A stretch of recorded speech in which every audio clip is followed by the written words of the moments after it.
What's up and welcome to another Mograph Mocast. I'm Dave. And I'm Matt, and joining us today is the super talented Veronica Falconieri Hays. Hello. And Mograph is a supplement to our site, mograph.com, which is a motion graphics tutorial site with tutorials, plugins, podcasts, and other Mograph stuff.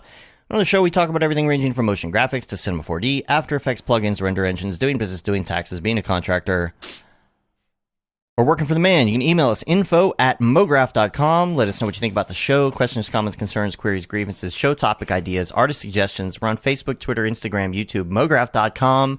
Check us out on all the things. And if you got a question that's super noob, we don't care. Send it over. If you got a question that's super advanced, we don't care. We'll pretend we know the answer. That's more than likely the case. That could be more than likely the case with the noob questions as well. Yep. That's right.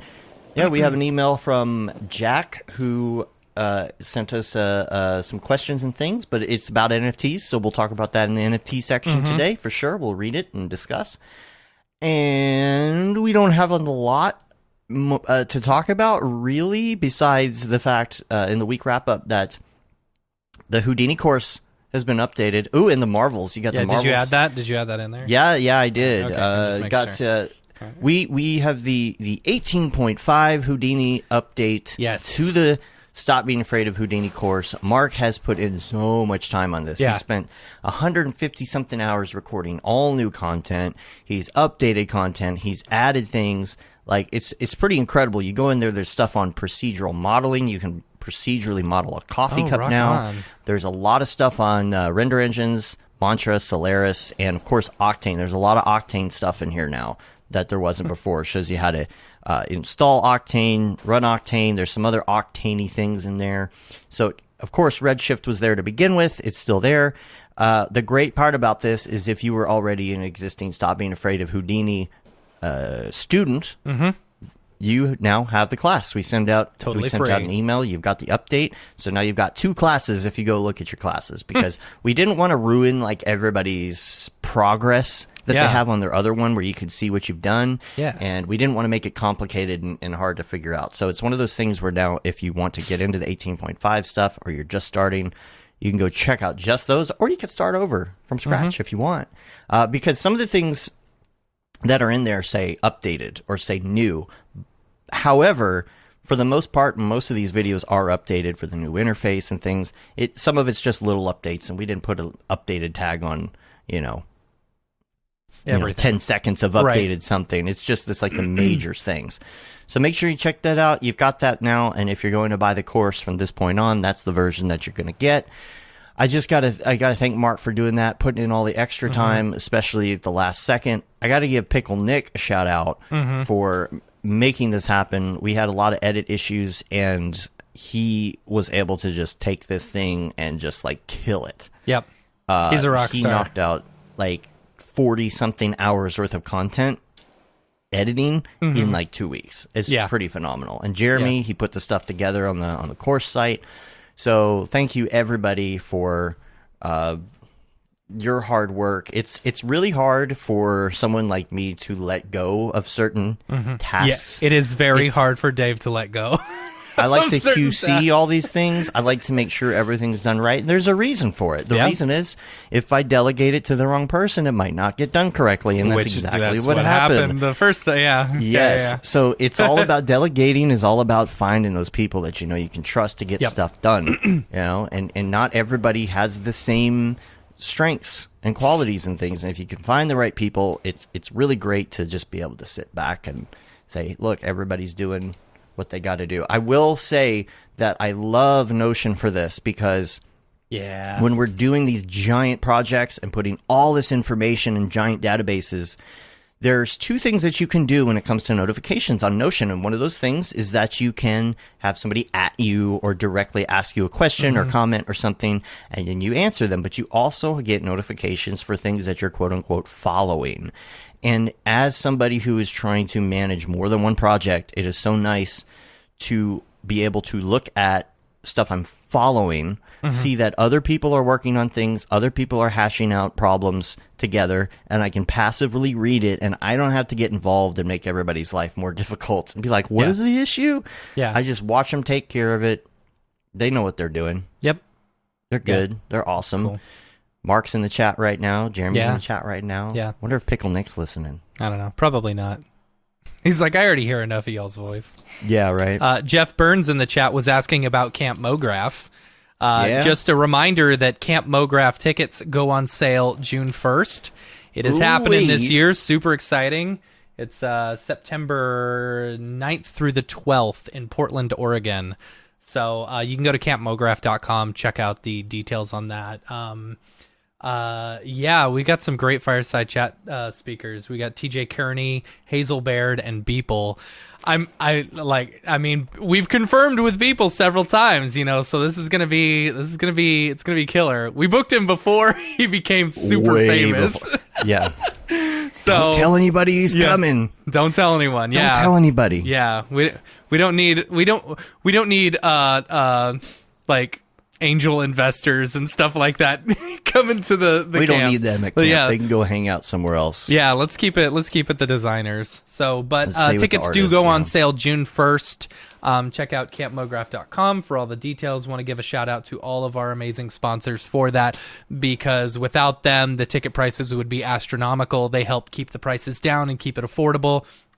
I mean, 3.5 day vacation, all expenses, or all inclusive. That's what it is. All inclusive. And all because of these amazing sponsors. So first off, we've got Maxon, we've got Video Copilot, and we've got Otoy, as well as our gold sponsors, Minimal Massive, the local Portland, Oregon studio, and Grayscale Gorilla, and then also our bronze sponsors, A Scripts and School of Motion. If you're going to Camp Mograph, give them a shout out and tell them thank you for helping keep the price of tickets down. So June 1st, make sure and check it out. If you're planning on getting a Treehouse one, I would get there exactly when it goes on sales, because we had some pre-sales for the previous camps alumni, and a lot of those got taken up. So we've only got a handful of them left. So you want to get in as soon ASAP. And if you don't, you get something else. It's all right. Yeah. We're all going to be together. Honestly, I'm sleeping in the adventure village, which is the Video Copilot village, and those are like the more, rustic cabiny ones, but they've all got heating. They've all got, it's not going to be bad. It's not as cold as last year. It's not as cold as last year. Yeah, and it's in September. September in Portland is going to be incredible. Yeah. I'm so excited for that. I'm thinking about maybe we might RV up there, but it's a long trek. I'm realizing that it's like 34 hours of driving just in a normal truck or car. That's not an RV that's going slower than usual, and you have to stop a lot. So I don't know. We'll see. It's a long journey, and then a long journey back at the end. Yeah. It's like, yeah. You should just fly. Just fly. I might just fly. Yeah. Here's the thing: it's like $4,000 to keep the RV for the long. So it's like, you don't want to do that. Just fly. And how much is the gas for it? Right? Gas. It's like, unless we can buy an RV in that time, but I don't know. Yeah, we'll work on that.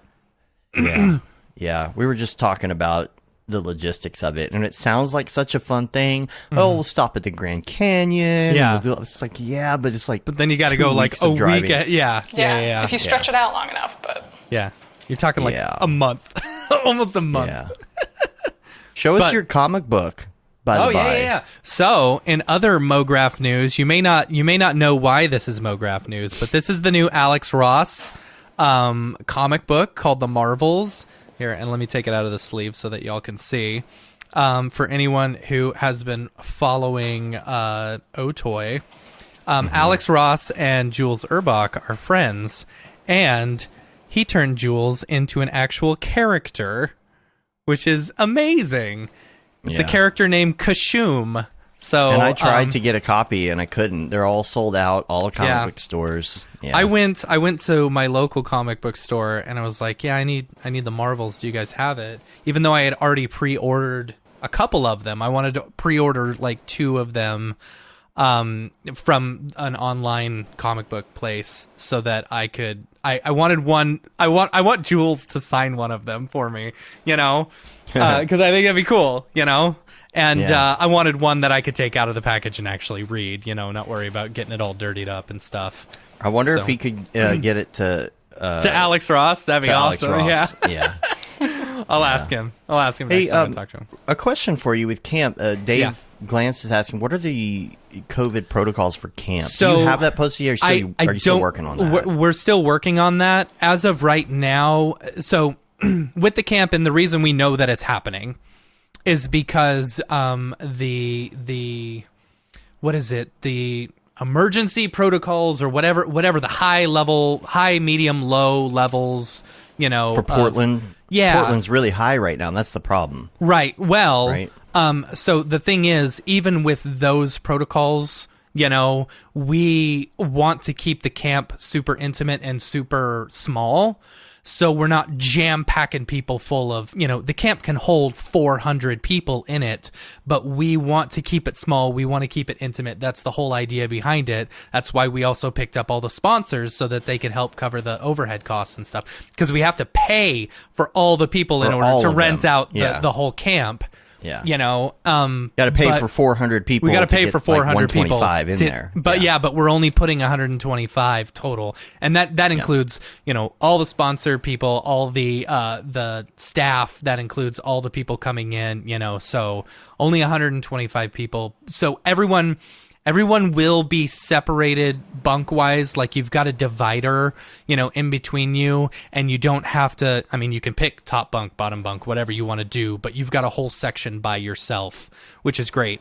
Outside, I'm assuming, I don't know. I would assume you wouldn't need to worry too much, because I think the CDC just recently came and said, outdoor, the possibility of catching it outdoors is minimal, but we'll have to see. We'll have protocols in place, and we've been talking a lot about the protocols when it comes to, like, when you're around somebody, whether or not, how whether or not they're like super, like, I don't know, they need like super bubble around them as far as COVID, or if they're like, no, we can hug it out, or I want to do like a pin outside, or something. Colored lanyard. Colored lanyard. Yeah, that'd be cool. You just you got to know how people feel about it. There's like some people that don't want that want like the super distance. Some people are kind of middle ground. Like, I'll wear a mask, but we can, like, if we're outside, I won't wear a mask. And then there's some people that like they want to hug or they don't. And I think that's the big thing, because we haven't seen each other in so long. It's going to be so tempting to be like, oh my gosh, a big old hug, but you got to fight that. Yeah. I was, the babysitter that we have, she came over and watched her kids over the weekend so me and my wife could go on a date. And, she's a friend of mine. She was like basically our nanny for 6 months. We became friends, and she's moving. So, we gave each other big hugs this weekend when she was leaving. And I was like, wow, this is like the first like non-wife hug that I've had from anyone, in probably a year and a half. It's hilarious. Yeah, we're just starting to get those here too. Like, people are starting to get like fully vaccinated, and we're like, oh my gosh, we can see you now. Yes. Right. Yeah. See, I'm fully vaccinated. It's been the 2 weeks, or more since, so I'm not too worried about things. Hug me all you want. Lick my face, I'm cool with that, whatever. There's other things though. Yeah. It's like there's everything up in the air about, can you still transmit it, you know, all of these things. So you still have to be, it's like, even if you're vaccinated, well, other people might not be vaccinated. So you really have to be careful about that. You still, and you're hearing about other strains. There's so much. It's so much. It's very easy to just be like, oh, COVID's gone. Yeah. Welcome to Texas. That's Texas. It's not. It's I mean, it's easy to act like that, but it doesn't make it true. There's definitely reason to be optimistic, though. Yes, for sure. The data's looking promising, even if they haven't got it all ironed out yet. Yeah, for sure. It's the stuff going on with the new strains in India that I'm keeping my eye on right now. Yeah. 320,000 cases a day. There's a lot of people in India. Keep that in, like, so there think are per a lot of capita. people. True, but it just makes me wonder, hopefully, I mean, that even though it's in India, it's not like it can't. Oh yeah, it's probably already places, here. So yeah, I think it is, and I think that might be why Portland, in particular, is pretty bad. A lot of the states that ended up being ports to international flights and things. That's where it starts. So Yeah. fully keeping an eye on the situation though, and making sure, because we want to make sure that once the drop date for the tickets happen, that there won't be any changes after that. And here's one thing I will say for anyone who is purchasing a ticket. If you purchase a ticket, you don't have to worry about us like running off and stealing all your money or anything like that, because, well, I mean, not that we would, but Eventbrite is also like covering. They're making they're not paying out events until after the event happens. Right? Which is another amazing thing why we've got the sponsors is because we got to cover all those costs up front. Right. But so your so ticket, if you need ticket money, if you need a holding. refund, it's being held by Eventbrite, so you're good. Right. I just checked the vaccination population of the U.S. We just hit 48% has gotten their first shot, that's great. That's great. Hopefully by that point we'll be hit herd immunity. Please. Yeah. So you can check out all the info for that, campmograph.com, including the dates and everything, and we will keep you updated. We may be announcing some of the teachers next week. I need to talk to Mark, and we need to get those up, because we've had a few people add and a few people drop, but it's gonna be killer. It's gonna be super cool. Yeah. Yep. Speaking of medical things. Speaking of medical things. Segue? Yeah, that was good. I like that. Yeah. Let's talk about you now, because honestly, we don't have much more to talk about. We've been so busy. I have like one link today. We barely have any stuff for the drop later, so we're going to get into it, and we're going to talk about Veronica, we're really leaning on you in order to fill all the show. No pressure. Yeah. All right. Let's start from the beginning, which we like to do every week. Let's start from the beginning, and we met you on the 3D Motion show. Yep. When was that? Was that? It wasn't recently. It was like last year. It was last year. It was the the pandemic just got bad. Everything was canceled, and all of a sudden we were online. Yeah. So 2020, I was getting really excited for that because I'd never actually been to an NAB. So I was like, I'm going to go out, see what this is all about. And then, of course, COVID happened and all my dreams came crashing down around me. And I was just on Zoom calls. And that was that. Yeah. Right. They should get you for the one in October, That'd be cool. Or at least come hang out with us in October at the NAB show. Yeah. IRL. Yeah. Yeah, right? Yeah. Well, now the ground game has changed because now we've got the 3-month-old at home. So. Right. Yeah. You don't want to bring a 3-month-old to Vegas? Come on, they'll be like 8 months old by then. Yeah. That's totally age appropriate. Right. Just, fill them with the smoke-filled air. Yeah. I'm like, future years, though, I'm going to get out there. Because I also had this whole, Grand Canyon trip planned. I'm like, okay, we'll go to Vegas, and I'm going to finally get to see the Grand Canyon. It's going to be great. Because I'm this, East Coast person. All the geography I see, all the cool things I see are just very small. I needed to go out there and see big things. Totally. Well, that would be, Grand Canyon would be something good to see right now, because you don't have to, be around people. So that would be relatively safe. You could at least go. That's the thing right now. All you can do to go on vacation is hop in an RV. It feels like, you know. I mean, planes aren't that bad. I've flown once. We're gonna fly in July too. Yeah, it doesn't matter really what the science is. I feel like I would just feel really nervous because you're just in this tin can with all these people, and no matter what they tell me, I'm gonna be like, I'm in a tin can with all these people. I don't trust it. Yeah. Mm-hmm. Yeah, I mean, the thing is, it's my biggest thing. It's interesting the mental games. It's almost like we've been, for the past year. Yeah, for the past year, it's like, don't go out. Just like, and I don't want to say fear mongering or whatever, but it's Alex like Jones coming out on this, saying be careful, and then I get fully vaccinated. And part of me, there's just the smallest part of me that's like, dude, you're okay. But the rest of me is like, no, be careful. Right.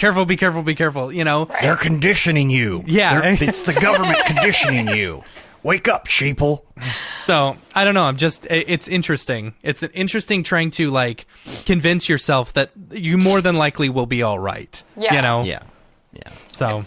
And then it's like also like it's another level. I'm like, okay, like my risk is, you know, low. I'm like partially vaccinated. I'll be fully vaccinated soon. But now I have to like also think about, you know, the small human, like what's their risk because they can't get vaccinated yet and all that. So it's just evolving risk scenarios. Like every day I'm like, okay, you know, how has it changed? Is it different? You know, can I change my behavior?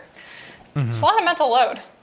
It is. Yeah. It's too much for one person. Yeah. But to go back to you and your and your background. So let's start from the beginning. And how did you get into this? Because I know a lot of people who are interested in medical animation are going to be like, well, what is the flow of this? How do I even work my way up the chain to do this kind of thing? Because it's not just like learning about Mograph and like, sweet, I'm doing medical. It's not that easy. Yeah. And I know a lot of people have talked about this before, or at least asked the question. And we've had a couple medical animators on before. Yeah. And it's always an interesting journey. I would say, everybody comes from their own kind of unique pathway to get into medical animation. And usually it's kind of through the traditional medical illustration pathway, or most of the folks that I know and are like my closest colleagues. So for myself, I was always interested in biology and art. So like I remember being in like high school, they're like, oh, where are you going to go to college? I'm like, well, I should have some idea what I'm going to do, but I like both science and art. Like, what do you do with that? And I was just lucky that I heard about medical illustration at that stage. And I was like, oh, there's this career. I can take both of them, put them together. So I went to college, was a bio major and an art minor, actually. So I was actually always a bit more of a science strong person, I would say. I did like lab research in undergrad. Like I, you know, considered doing like an academic science career path instead of medical illustration for a hot second. And then I realized that would kind of suck. So then I went to do medical illustration. Just because, academic science is like a really demanding field. And now that I work a lot with people who are in that field, I'm so glad I didn't do it. But like, you know, props to them for doing the research that is like so important to advancing science. So as a bio major in undergrad, art minor, and then there are 4 master's programs in North America that do medical illustration. One up in Toronto, one in Chicago, one in Georgia, and one in Baltimore. That's the one I went to, Johns Hopkins. So I applied to one of those programs, fortunately got in, and that gave me like 2 years of basic training in, you know, medical subject matter. So I did anatomy courses alongside medical students there. And then also applied projects where I was learning, you know, basic illustration techniques, starting from, you know, carbon dust and pencil drawing, but applying it to scientific subject matter. So learning how to work with content experts and how to have an academic discussion and, you know, tell these complex stories visually, as at the same time as learning these techniques. So starting traditionally, and then eventually we shifted digital. So, you know, Cinema 4D was like a course that we took, and like basic animation in After Effects was a course that we took. And like my first After Effects animation was about, you know, pancreatic cancer. And I actually had watercolor paintings of pancreatic anatomy that I was animating over. And then my first Cinema 4D project was like this cell crawling on a plate, that sort of thing. So it was always this mix during that training.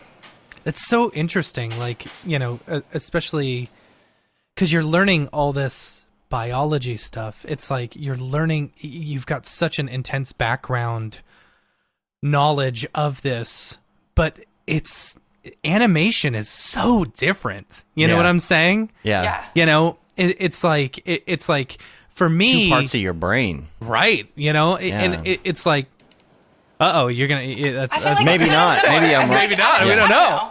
It's like you kind of learn the language and then you have to apply it. So, you know, I learn all the basics of cell biology, but all my clients I'm working with, the stuff that they're doing isn't in the textbooks.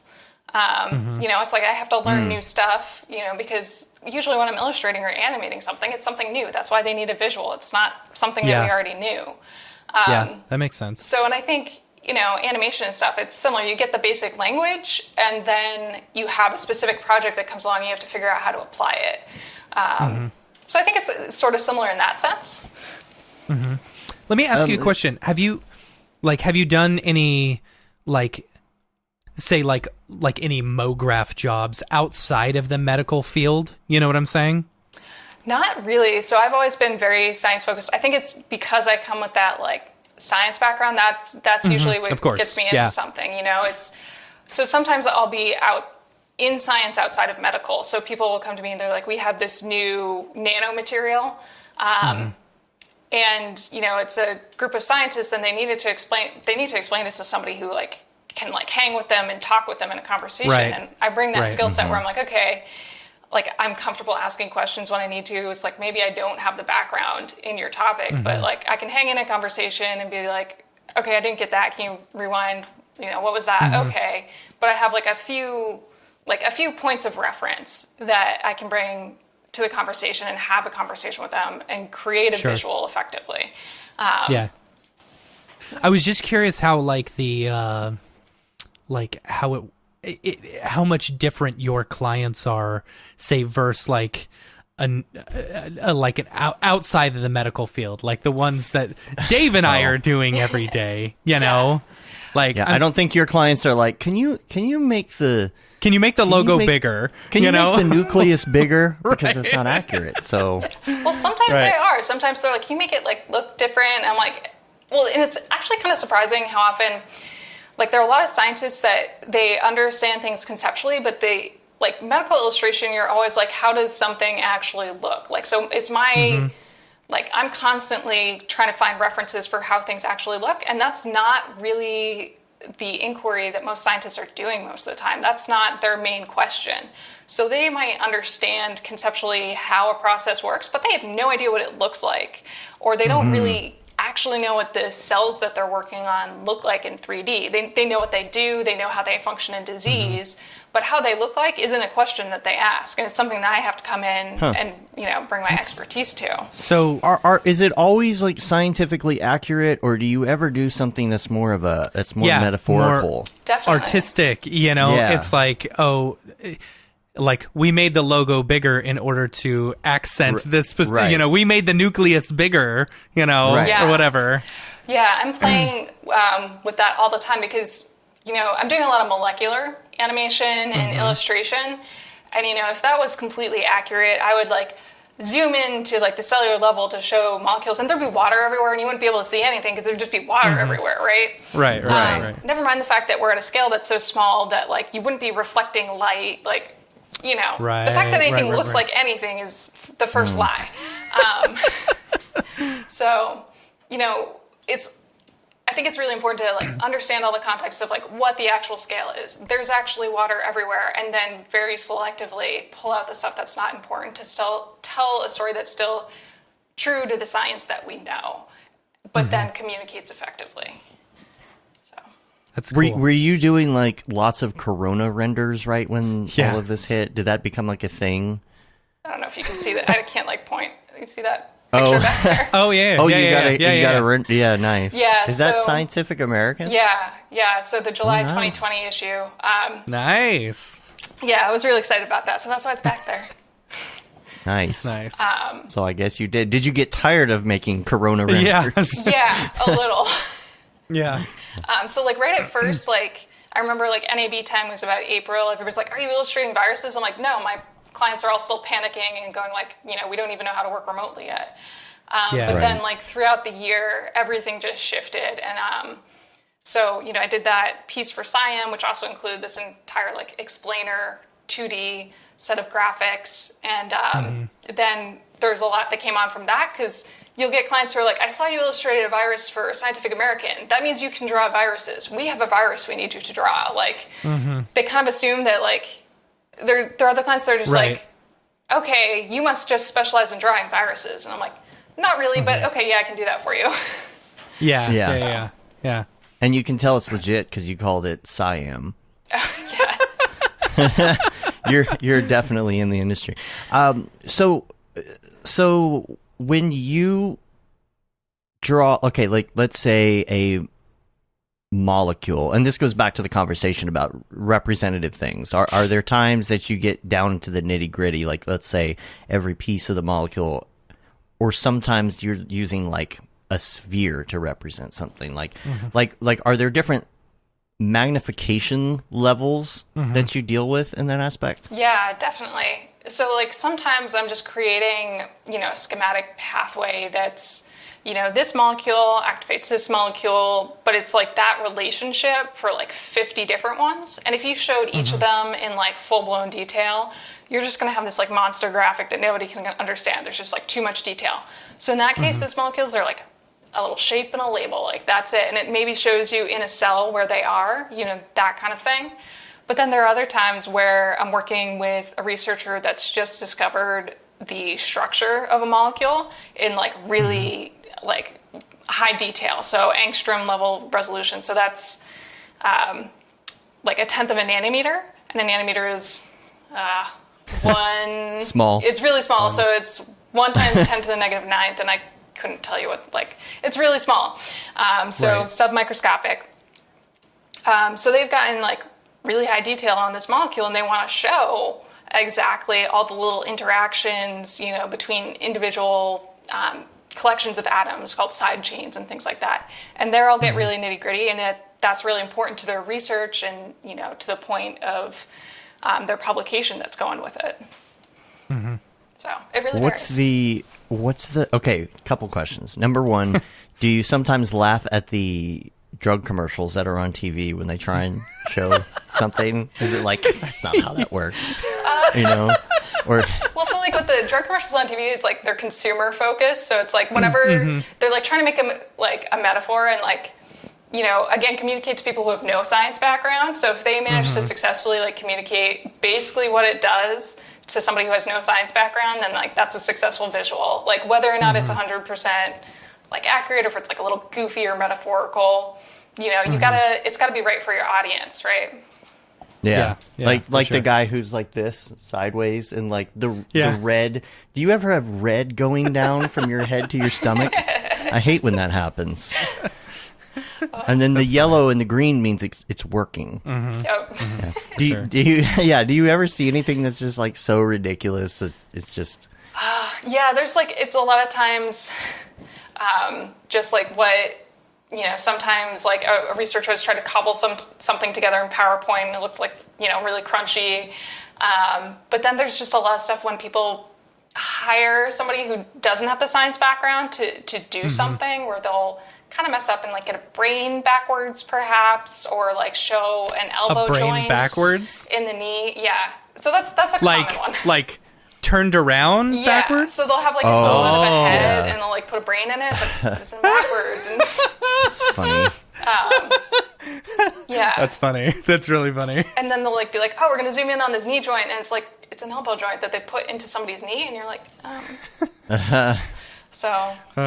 Have you had anything that's really funny? Like, for example, Matt and I did work for Preparation H a while back, so you can imagine how that goes. Do you have anything that's like that? Oh goodness, I haven't worked on anything exactly like that. I've done some like research for some like gross things like colitis and stuff, but nothing like hilarious. Like that's just kind of fun. Like that's a little funny. I mean, I'm sure it's a product that people need, but it's also funny. So, but fortunately, I guess because I work on a lot of the molecular level, I don't often end up on kind of that goofy level of anatomy. Yeah, that makes sense. Yeah, there was, I forget exactly how it was worded, and I told Matt I was going to frame this client feedback for him at one point, but it was some hilarious feedback about the anus and the lines coming from the anus, like the emanating lines. Yeah, like, can we make those more pronounced or something like that? Man, I've had. However, it's so funny in this industry. I've gotten some really weird emails.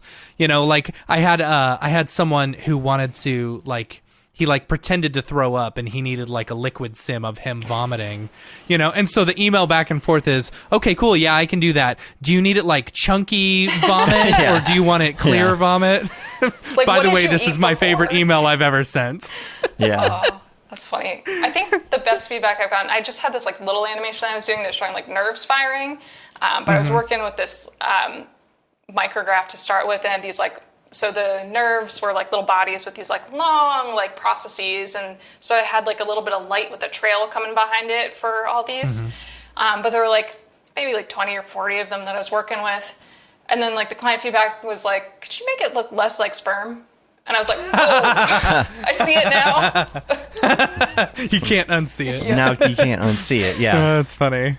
Yeah. That's really. What funny. was your favorite thing to work on though over the years? Oh, I really like working on viruses. Honestly, they're a really fun research project just because they're kind of at this level where they're between molecular and like other techniques. So when you observe them with a microscope, you kind of get a sense of what they look like overall, but not a ton of detail. So you have to fill in all this other information from molecular studies. So it's sort of this like really deep research dive that you have to do to kind of patch together what a virus looks like in molecular detail. Well, as best we know, because like the science is always updating. So like this illustration behind me of the coronavirus, like as soon as it was published, it was already wrong.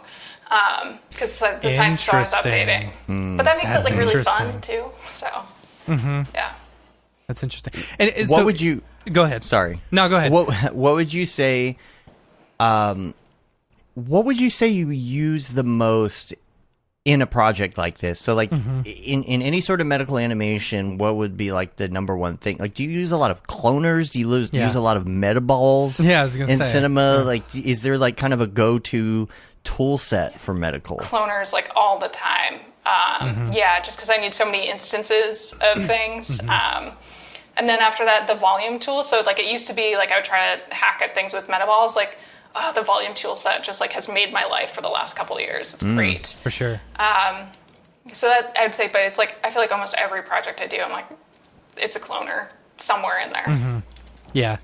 I can imagine trying to do something like, I don't know the terminology well enough. Mitosis or something. Mitosis? Yeah, it's when the cells where they divide. separate. Yeah, the cells divide. Yeah, you could see that as metaballs, right? But I could see how that would be easier to do in with volumes. Yeah. That's about the extent of my knowledge. Right. From because like 7th grade. I tried to hack at like those kind of effects with metaballs for so long, and then like the volumes tool sets came along, and I was like, yes, this is great. And so I've been doing all those with volumes since then. That's cool. How what are, I don't know, it's like, how are your skills as far as like modeling and stuff, you know, or like sculpting? Do you sometimes have to sculpt certain things, you know? Yeah, so I do a bit of ZBrush, and I used to do more ZBrush, but like occasionally I'll have like a particular cell shape that I want to do, and I love cracking open ZBrush and like sculpting stuff. I don't do it like that often. I kind of wish I had like more opportunity to. Because it is fun just to like get in there and squish around digitally. So and then like I do some like modeling of like, you know, like a medical device, stuff like that. So it's just kind of like whatever the project calls for. Do you do Richard in the chat was talking about EPVM, and I think Eric Small talked about EPMV. PVM. EPMV, EPMV. Sorry. That's hard to say. Eric Small talked about it, I believe, on the show as well. What is that again? So it's the Embedded Python Molecular Viewer. of course. Duh. Yeah. So come on, Dave. What it lets you do so there's scientists, basically they figure out the 3D structures of molecules and they deposit them into this database called the Protein Data Bank.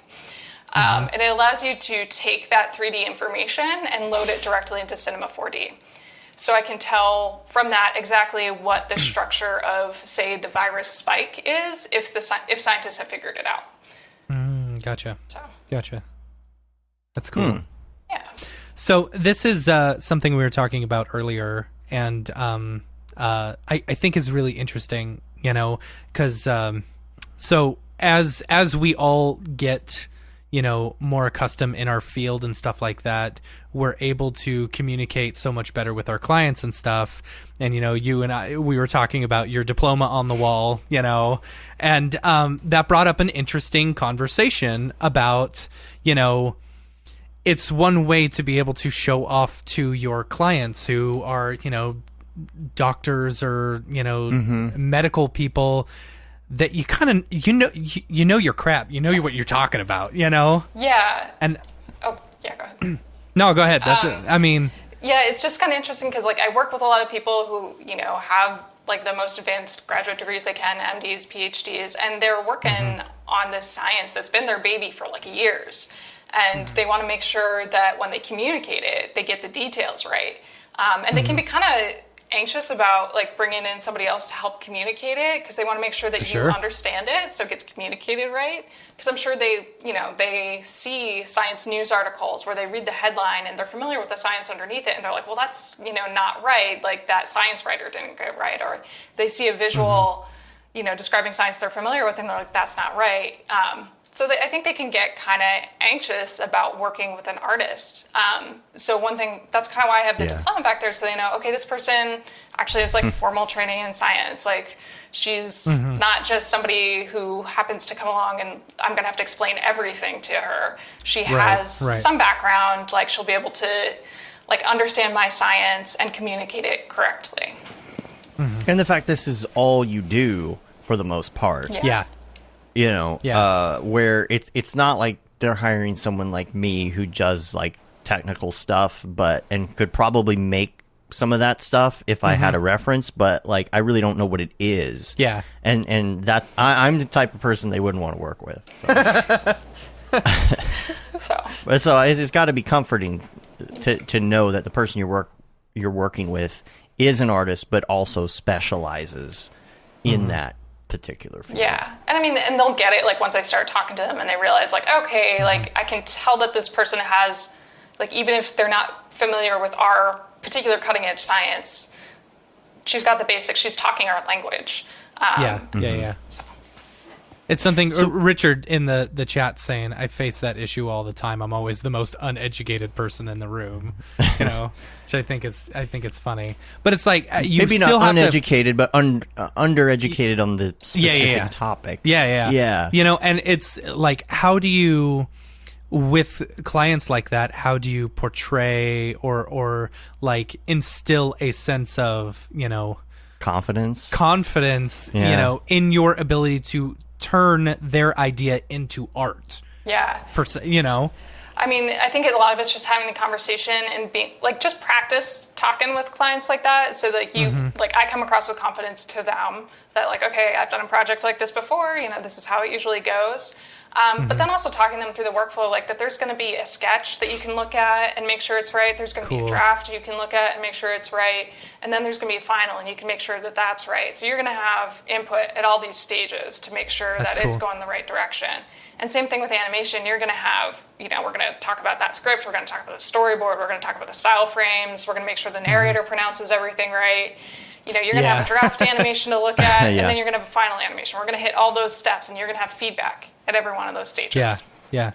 So I imagine you said you sketch them out. So do you draw everything before you even start going into cinema or anything? It depends. So sometimes the projects are really straightforward, and I'll just start on the computer. Sometimes the client kind of has a fuzzy idea of what they want, but they're not sure. So I'll just start with pencil sketches, concepting. With animations, definitely always start with storyboard. So I'll draw everything out to make sure, are we including everything? Are the shapes about right? I might go straight into cinema to bring the molecules in, just be just plunk it in my storyboards, be is this the right shape? Because, we're going to be using the data anyway. So I'll do the research and, pull up the molecule structure at that stage. But definitely sketching it all out to make sure we've got the right plan, just because they've got so many potential edits that they could have. For sure. Yeah, go ahead, Dave. There's so many people that I think would want to get into this industry that might feel discouraged because they don't have that background, and that's understandable. And I'm wondering is there a way, if you don't have like a ton of medical background to get into this? Because obviously there's people who are doing it who don't have the degree. But I can imagine that trying to get into this as a freelancer is harder than trying to get into this as somebody who works for a company, right? Like, let's say that you feel like you have the skills to make good medical animation, but you don't have the educational background. If you got a job working at a facility that did medical animation, you'd probably like absorb, you'd osmose, if you would. Some of that information, maybe without Dave's that background, using all and you could of the learn. medical things. You like these knows. puns? Yep. So there's something about being around people like that where you're going to learn everything, and over time, I could see that you might get pretty good at it, especially if you're good at picking up just random information like that. Some people are really good at like absorbing stuff like that, but if you're a freelancer, what are you going to do? Are there any steps that you can take if you want to go that route? I would say if there's maybe like a larger like medical animation company that you can like freelance with and contract with, because a lot of the like slightly larger studios that do bigger animation projects, like Mad Microbe does some really cool work. They work with people who don't have the complete science background, because they've got a team of, a science director and creative director, so that they can make sure they bring somebody in who maybe doesn't know all the science, but they know animation or rendering. And they can bring that person in to work on that part of the project. And, through that, you could potentially learn more. So that's one way I could see as a freelancer. I think there are some people like in the medical illustration animation field that came from an art background. They didn't go to one of the graduate schools or there are a couple undergrad institutions too that cover similar topics. Like they didn't do that, but they kind of filled in the science afterwards. But it seems like it's a really steep uphill climb to get in, because the nice thing about having those grad schools, it's a network. You know people, and people know you and are familiar that you have a certain basic foundation of familiarity. So if they refer a project to you, you've got that basic foundation that they're familiar with. So it's hard to get in, I think, independently. Yeah, you need a mentor. Yeah. Or somebody that you could work with, or somebody maybe that could like hit up you and be like, hey, I would love to work in this field. If you have anything you need help on, maybe that's a foot in the door, right? Because there's a lot of people out there that like me, who consider themselves technical animators. People don't know me for my particular style or like my for fun work, because I don't do a lot of for fun work. It's just a lot of for the meal stuff. Yeah. And so I'm one of those people who has a hard time coming up with things in the first place, but I'm very good at executing an idea that's already there. And so I'm wondering if there's people that consider themselves technical animators that would actually maybe be really good at doing this stuff. They just don't know what to do. So I'm wondering if there's a good pathway for people who want to find some mentors or some other people in this industry. Yeah, I could see that. I mean, I think check out the Association of Medical Illustrators and, look to see if there are people that make sense to connect with, and just, talk about what your skill sets are. And, one thing, so I'm like currently a solo person, but it's like something I'm always like tinkering with is like what can I bring in other people to do? But I'm terrible at delegating so far. But I'm always like thinking, I'm like, I really need to be more than one person, because a lot of times I've got this fire hose of work that I'm trying to handle singularly, that it'd be great if I had some consistent, helpers and contractors with. And now I feel like I might regret saying this to, an audience of 30,000 people, but but yeah, that's... You could get a bunch of emails now. Right. Yeah. But I think that could be a way in, and it's like something I've considered doing but have not done successfully yet, because I'm terrible at delegating. Gotcha. Delegating isn't easy. Yeah. That's for sure. You gotta let go and hope for the best. Exactly. But once you find the right people, though, How is it? So you're just a freelancer, or like you run your own company, right? Yourself. How is I don't know, of all the medical illustrators I've ever met, in this industry, they normally work for a company like Mad Microbe or something like that. How different is that working for yourself versus, working for a specific medical company? You know what I'm saying? Yeah, I would say there's way more variety, I think, because like once you're within the larger company, those larger companies they have very like streamlined processes for taking on like certain kinds of really large projects. So it's, almost always for like big pharma, it's always like a really big client. It's usually animation. And it's like always molecular, cellular, like there's a certain kind of project that they almost always do. And then they'll do anatomical as well. Like I don't want to completely railroad them, but right. Versus me, like, I might be working directly with researchers, or I might be working with a smaller biotech company, or I might be working with a big pharma company on a project.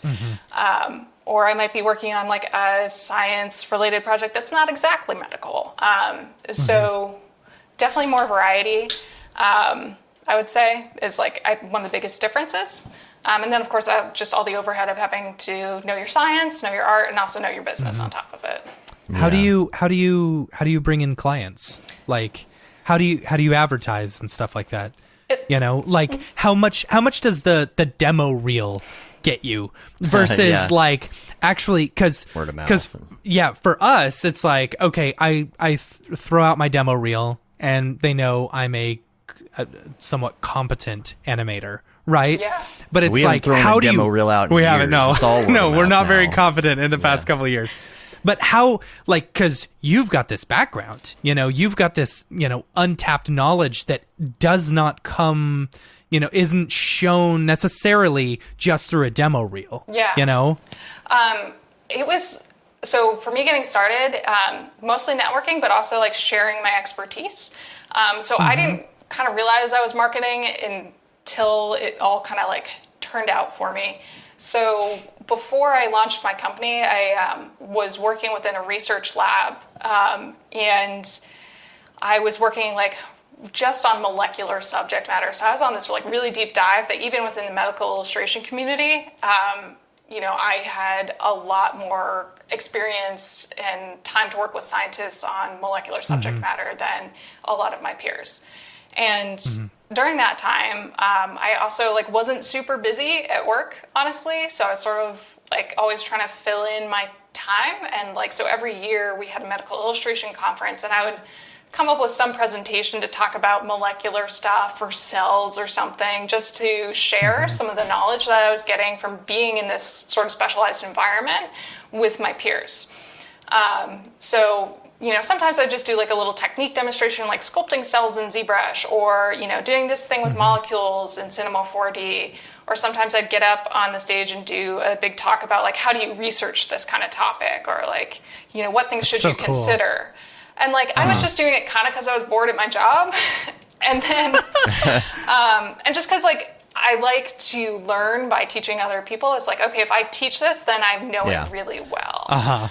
Absolutely. So it's kind of my like, I want to keep learning and making sure I know things, and I want to share this with my community. But then once I decided to launch my own company, like everybody in the medical illustration community that like attends those conferences, they knew what I was good at. I had been up in front of them like year after year talking nerdy, and they knew that's the nerd I need for that project.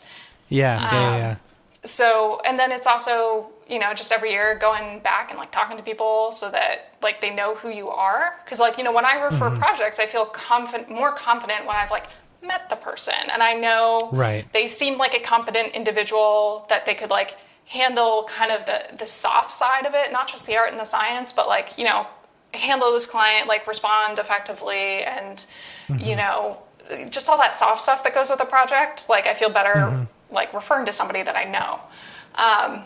So for me, the network, like the marketing was it's just networking, which I think is just expanding your potential for luck. The more people that know you exist and know what you're good at. I like that. I like that. I like that true. saying. Yeah.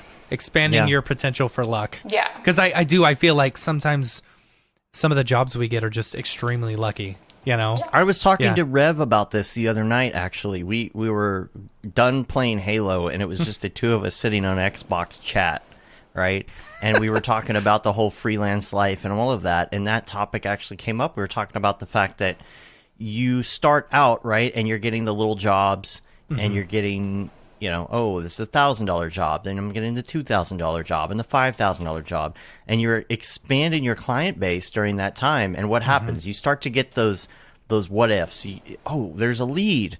This might be a $50,000 job. And you're let down. It doesn't happen. Oh, this might be a $20,000. Oh, you're let down, and it doesn't happen, right? But over time, as you start expanding the possibility of one of those big, what do you call them? Big fish. The big fish. Yeah. The big fish start appearing, and all of a sudden, that $20,000 job, you don't get your hopes up anymore. But then it happens, and you're like, oh my gosh. Yeah. But that's a great and point. And then a $50,000 job comes along, and you're like, oh, I probably won't get that. Oh, but I got that one. Oh, here comes a $100,000 job. I probably won't get that. Oh, here comes. Oh boy.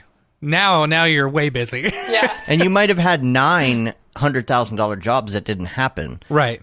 Or didn't go through, or something, but you got the one, right? But that's such a great point that you made. Like you're expanding the possibility that one of those people is going to say, "Hey," and all of a sudden, exactly, you've got a good gig. I'm gonna keep that in my vernacular from now on, because I really like that. Yeah, and it also expanding the possibility of luck. It takes the pressure off each interaction, because I think a lot of people get psyched out about networking. They're like, all right, I'm going to this conference, I've got to connect with people, and each one could be a job or something and it makes you so awkward, and you stressed out about it. It's like, no, just meet people, talk to people, talk about your shared interests, which is probably, what you do, science and art, or motion graphics. And then that person, they exist, and that's really all you need.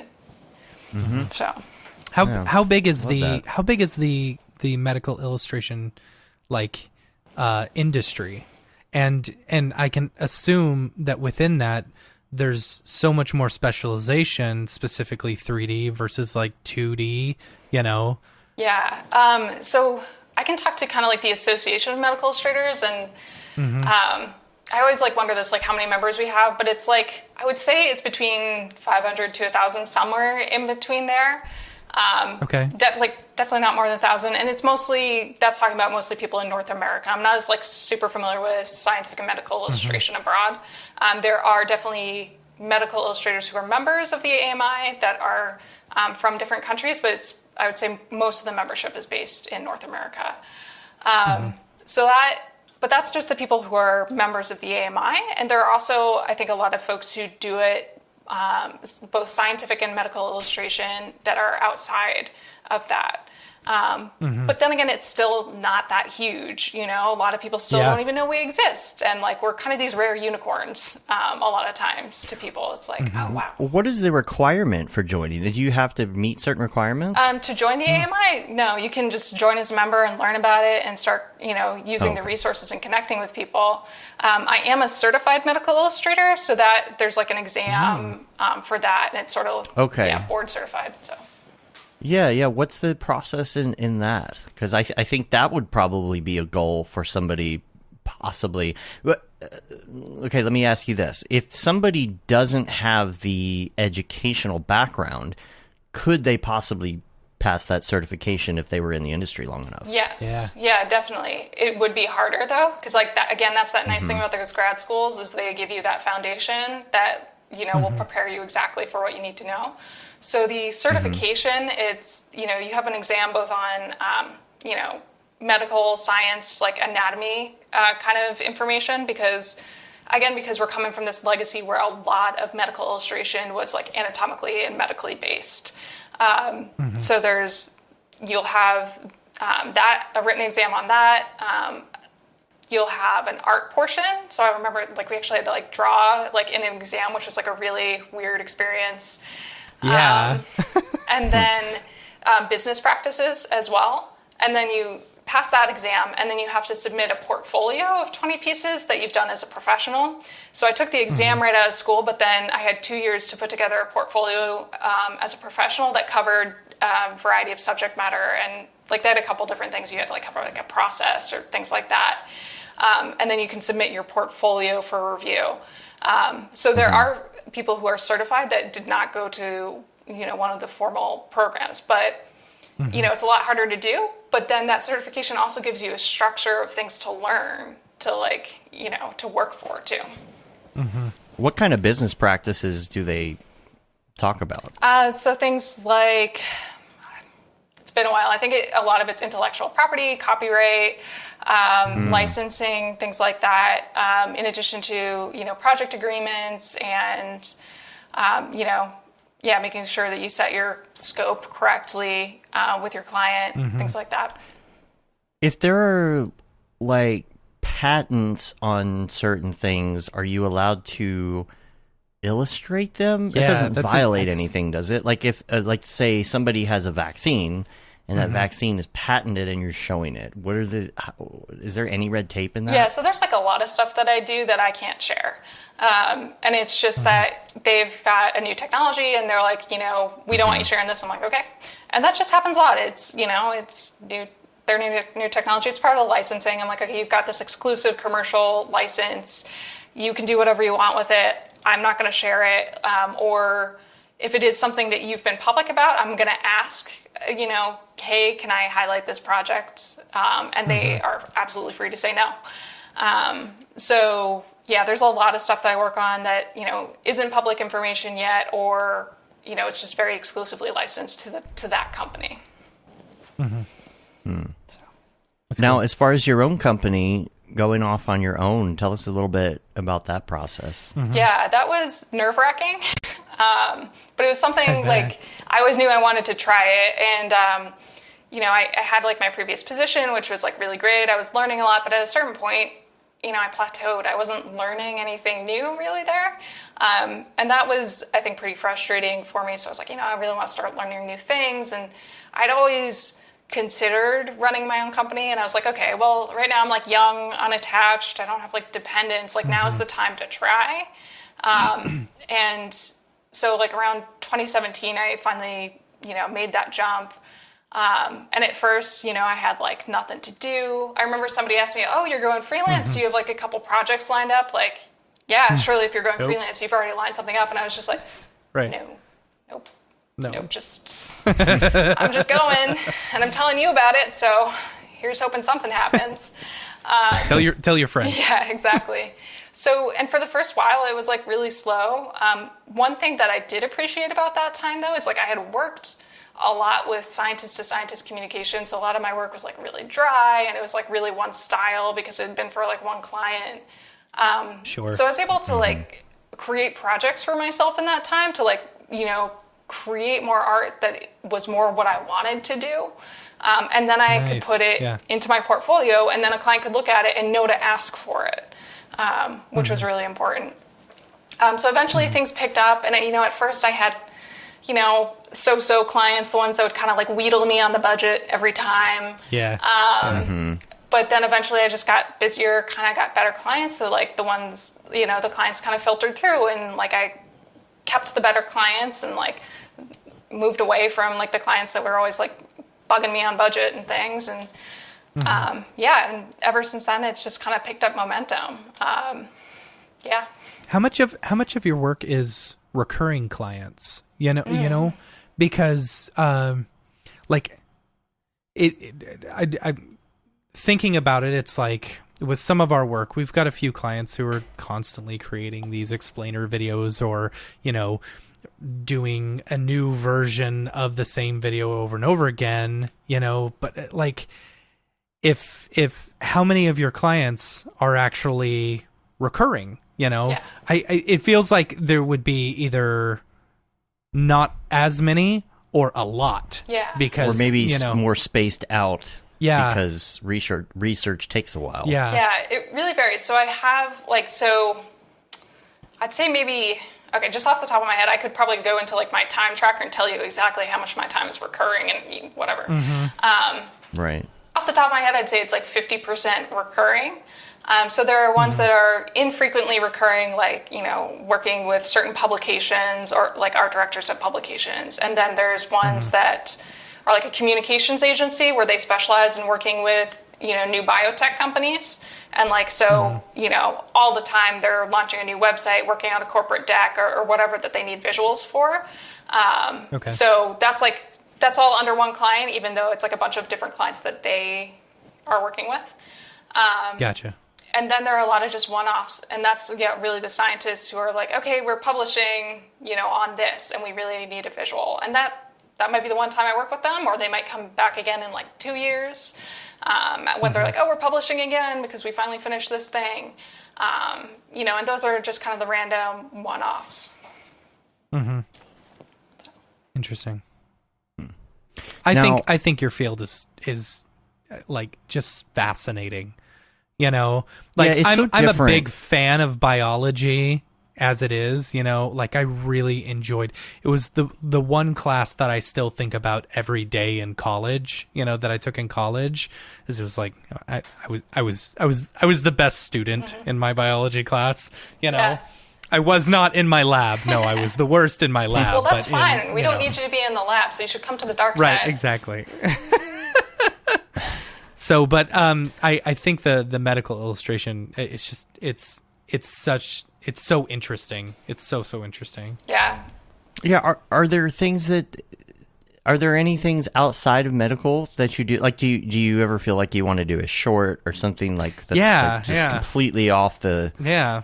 I mean, I feel like a lot of times I want to play around with like abstraction and stuff, because a lot of times as I'm tinkering to try to get a very specific biological effect or something, I'm like going through these stages where I'm like, figuring out how to make something look like X, Y, Z, and I'm like, I just want to like play around with like these materials or this look or this like effect. Those would make some good dailies. Yeah. Yeah. Right. Yeah. So yeah, it's. So sometimes I think about just kind of abstract stuff. And honestly, when I was in undergrad, I was doing research. So I was like actually doing microscopy of different cells and things like that. So I was like supposed to look for where certain proteins were as these cells developed. And there were these like muscle cells. So they went from like all these little separate cells, and they would like fuse together to form these like long, muscles that like actually contracted in a petri dish. So I was, looking at them under the microscope, and like I would take the pictures that I needed to see like where the proteins were, but then I'd like go around the edges and find places where I'd like jabbed it with like tweezers, and it just like had folded up and looked funny, and took pictures and stuff like that. So yeah, I've kind of always enjoyed that, like just all the abstract biological shapes I end up playing with. What would be the dream project for you? Yeah. I think, something animation where I could, build a molecular scene, and like I think building molecular scenes, building viruses is something I can kind of dig in and research, and the client would give me a ton of time to do that, and like and just build it in full detail, that kind of thing. Because I really enjoy doing the research and nerding out about that side of things, and troubleshooting how to show it. How much research is involved with each of your projects? It really depends. Like, and do you have to build that? I'm assuming you have to build that into the budget. You know? I'll be back. Right? Couldn't make it. You're fine. Go. It really varies. Like, so sometimes the client that I'm working with isn't actually really familiar with the science. So when I was doing, like, say, the coronavirus cover for SciAm, like, they're not virus experts. Like, they had somebody to kind of review the work, but that person wasn't necessarily a structural biologist, which would be somebody who knew exactly what things were shaped like at the molecular level. So, I had to do, like, I had already done a lot of research on it anyway, just because it was like an emerging topic, and I wanted to stay familiar with it. But there was probably like 20 to 30 hours of research that went into modeling that virus. Wow. Versus other times, I'll be working on something, and like I'm working with the foremost expert on it, and I've got my basic background, and they just kind of fill me in on all the details, and I don't have to do a ton of research, just kind of what things look like, because they're probably not focused on that. And there's like a little less research involved there, and it's definitely built into the budget. Like every time I look at a project, I think complexity is kind of that little factor I'm working on there. So interesting. Where do you like what type of research is it that you do in order to create art? Like, I mean, it's a big variety, and I think the most common research that I do is in the what things look like vein. So I'm like trying to look for microscopy references. So, you know, again, I'll just use the example of the virus because it's easy. It's like, you know, what does it look like when we look at it with an electron microscope? And there are different ways that you can look at it with an electron microscope. And then, you know, when I was creating that illustration, we hadn't looked at the most current, like this SARS-CoV-2, which is the coronavirus, COVID-19, that causes COVID-19. But we didn't have any great images of it yet. So I had to look for related viruses and be like, okay, what do those look like? These like close cousins, because they'd been more carefully studied, right? So it's like digging for, you know, microscopy references and then filling in, you know, there's more specialized ways of looking at molecules really close. So X-ray crystallography, cryo-electron microscopy, like looking to see what references there are for those. And if there's neither of those, like, are there papers where people have written what they think they look like and things like that. Have there ever been one where they're just like, we don't know what this looks like? All the time. Wow. Yeah. So I'm constantly having to kind of bridge gaps. So I'm always saying like my visuals are like current to what we know now. And it's like, I like that. Yeah. As soon as I finish them, they're wrong. You know, science is never done. My job is never done. Right. So, which is like, you just kind of have to get used to it. And I'm like, that's fine. It's like, I get to just keep learn new things all the time. So. That's cool. That's very cool. Yeah. So what do you do for hobbies? Weightlifting. Okay. Nice. Baking. Nice. So, kind of unrelated. All right. Things. One to balance out the other. Is that right? Exactly. Yeah, kind of. Yeah. Yeah. So. That's funny. Yeah, just kind of. Yeah, I like getting moving. So. Yeah.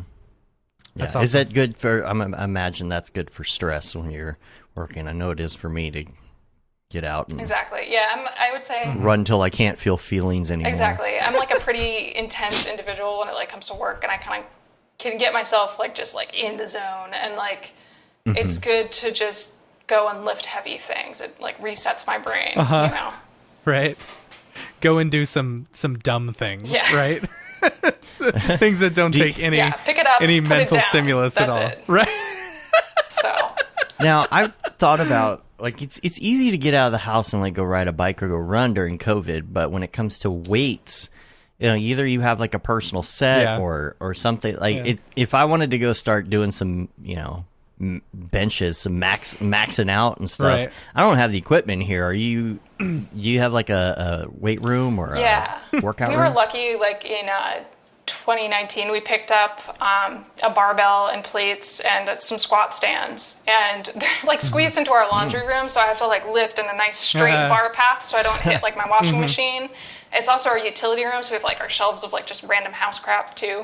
So I just have this like narrow little space that I have to work with, but it's just I can do squats, I can do deadlifts, I can do overhead press, you know, the basics. So that's cool. Nice. That's cool. Yeah. That's funny. Yeah. So, with a medical background, so me, I'm a big hypochondriac, you know, and I, you know, having just a little bit of knowledge makes it that much worse.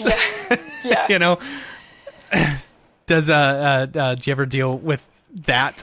Yeah. Yes. Yeah, I end up researching things pretty intensely, and like, yeah, when I have like a question about something, like I'm going into like the primary literature and citations, and like, you know, okay, my doctor told me this, but is that really actually up to date with current research? Because sometimes there's a little break between current research and clinical practice, and then sometimes your clinicians aren't as up to date as they should be. So I'm sure your doctor loves you. Yeah. Right. Yeah. I try so hard, like even if I read a little blurb, I try so hard not to bring it up at the doctor, because I feel like any doctor that hears I read this on the internet is going to instantly judge me. Yeah. It's a hard thing to thread, and it wasn't really an issue for me until recently. Like I had a health issue, and I like went through like several doctors, and like was like they were giving me this diagnosis that didn't make sense to me, and I was just like, and finally I had been holding back. I'm like, trust your doctors, they're a professional, they went to school for this, you know, they know what they're talking about. I finally like dove into the actual literature on it, and I actually found diagnostic guidelines from like the Association of Endocrinology, which is like, you know, the actual board that these clinicians should be like learning from, or like from that association. And like, you know, was able to compare my blood work to like what they had published, and I was like, oh, like my doctors have been making the wrong diagnosis, and like it's clearly this other thing, but they weren't up to date on it. And I was just lucky that I had that literacy to find that literature, be able to read it, make sense of it. And most people don't have that medical literacy. I was just lucky. And absolutely. I mean, it's really hard because most people, if you don't have that medical literacy, you go Google things, you're going to end up getting pretty misled. It's always cancer. Yeah, right. It's always cancer. It's always cancer. Right. Yeah. Oh, you got a scratch on your arm? It's cancer. So, Yeah, it was probably like 10 years ago or so.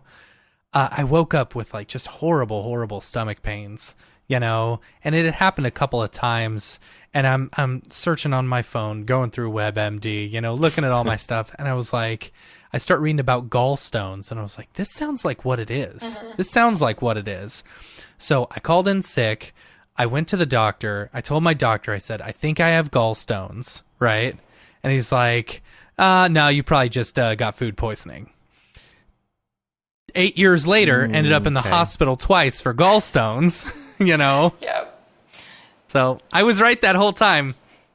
I think it's good to have a little bit of knowledge on the subject, but you got to take the internet with a grain of salt. Definitely. Yeah. You got to know what's good and what's not good. And I think that's one good thing about my research background is like I can go onto the internet and get good information about medical stuff. And I know, like, I can kind of be like, okay, that's a good source, that's a bad source, like that sort of thing, which I don't think everybody has that skill. So that's a little, you know, it's a little dangerous. Yeah. You know how the sausage is made. Exactly. You know? Yeah.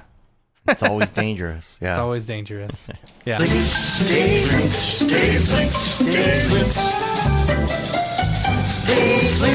Hey, I got one link for you this week, and that's it. Just one link. All right. And that is bubblehouse.com. And this is just, I've been hearing some ramblings about this, and I haven't actually tried it myself, but this looks kind of like an Instagram-y type app that is for motion designers. But I think what's cool about it is you can actually show, you know, how the sausage was made. There's like sliders and things on it that allow you to show off your work, allows you to do like rotations, to do sliders, to show like, I think there was a good example of it somewhere. I wish I could find it. Maybe it's here at the beginning here. You can see how this example here, you know, you slide it across. Have you ever seen like an already been chewed reel or something where he does a little line sliding behind thing the and sauce. shows behind the sauce, showing like the wireframe and then doing an overlay. This kind of looks like that, except you can do this on it. So imagine you're in Instagram and you could slide over something and see the wireframe. Yeah. Kind of like that. You can show stages. See the process. That's neat. Yeah. That's super cool. Yeah, and that's why it's nice to have that, just so clients don't panic when you send the first pencil sketch and they're like, is this the final? Right. No, it's not the final. Don't worry. Yeah. It's all good. Yeah, that's the only one. No, you I say, have. is this not good enough? Yeah, I sketched it out 2 inches by 2 inches, so expecting. that's good, right? Right. Yeah. It's all good. Yeah. Pay me. Right. Let's move to some Mograph Recommends. We're going to ask you some of your favorite things in the universe. And these could be something that is recent or of all time. You know, a lot of us have our staples, our all-time favorites. I'm always going to say I love The Simpsons. I'm always going to say that I love The Office. But there's recent things, too. For example, I am enjoying the 4th season now of Halt and Catch Fire, which I didn't know existed until recently. I thought they had canceled the show. I don't even know that So show. our questions for you are going to be, you can give either of these answers. It's something you like in general or something you've been watching lately that you like. And we're going to start out with your favorite movie. Yeah, I would say all time, The Dark Knight. Nice. Yeah, because I feel like I watched that at like just the perfect time. I was like in high school. I had just kind of got into all the Batman comic books, and so I like watched Batman Begins. Kind of got into all the comic books, like where they were pulling from, all the different like stages that Batman has gone through all the years, and just like all the different takes. Like from like the original campy Goofy to like Frank Miller's like super dark, and stuff like that. Yeah. And I like really enjoyed a lot of the comic books that Christopher Nolan and like that whole team that they were pulling from to create The Dark Knight. So I feel like I was just at this like perfect prime time to appreciate it, and then it was just a really good comic book movie. And then ever since then, I've been like, oh, like, it would be great if there's another movie like that. But, like, they're not trying to ever make a movie like that ever again. All those comic book movies now, they have a very different formula. So, yeah, it was, like, a really good time for me to watch it. And, yeah, I really loved how it was done and just how tightly it was written and just how well done it was. Absolutely. Yeah. It's the last, that trilogy was the last good DC movie, in my opinion. Yeah. Yeah. I tried to watch Wonder Woman 84, and it was beautiful. Like all the special effects are cool. I'm like, but could you just pay writers a little bit more to come up with something like? You're making it so beautiful. Can you make what it's built on just tighter and invest more in thinking about it? Yeah. I feel like that's one thing that Marvel or Disney has over any of the DC movies is that the writing DC is movies just stellar. Yeah. But even with the Marvel movies, I think they're hitting like a certain like formula. They're like, this many punchlines per minute, this many action scenes that you go ooh ah. Sure. And like they like Mad Lib the action scenes, right? So they're like, we're gonna have insert this character, do a flip over this character, and they're like, okay, check. Okay, put it all into the machine equals money. And like that's it. Yeah. Question mark, profit. Yeah, exactly. I saw someone talking about the Marvel movies and how, they're not technically superhero movies per se. Like, for example, like the Endgame was a heist movie, know? And some of these other ones were like detective movies or something, So while yes, they're still using the Marvel characters, they're technically a different type of genre. I don't know. Yeah. I thought it was interesting. If you end up making that many movies, it's kind of probably good that you expand. Right. I agree. So. Now, what type of music do you listen to? In front of projects and not in front of projects? So not in front of projects when I'm trying to get my kid to sleep. Barry Manilow's Copacabana. Just dance to that. Nice. Kid That's goes funny. to sleep. Or that was like for the first month. And then my husband was like, we can't listen to this anymore. We can't. What's totally like stomachable are the lullabies that are based on popular music. Oh, I'll have to check those out. Look for those on like Spotify or something because it's totally like you'll hear Lady Gaga, but it's like sounds like it's a xylophone and like little. Jewel kids, has an amazing like nighttime album for kids. Oh, gosh, I'm taking these notes. Oh. Hot parenting tips. See, Jewel. We lived off of Jewel for my first kid. Like he'd hear like the first few notes of the song, and he would throw a fit because he knew that was gonna knock him out. Yeah, it's good to have something that works. Absolutely. So. Well, They Might Be Giants have a lot of kid stuff that they've done as well. Do they? Have you seen any of that? And like, didn't they do the hot dog song on Mickey Mouse? Wasn't that them or is that somebody else? It was a popular band. I don't know about the hot dog song. I don't know about that. Yeah, hot dog song. I gotta Google it now. Hot dog song. Mickey. And this is where all of a sudden your viewership just drops off.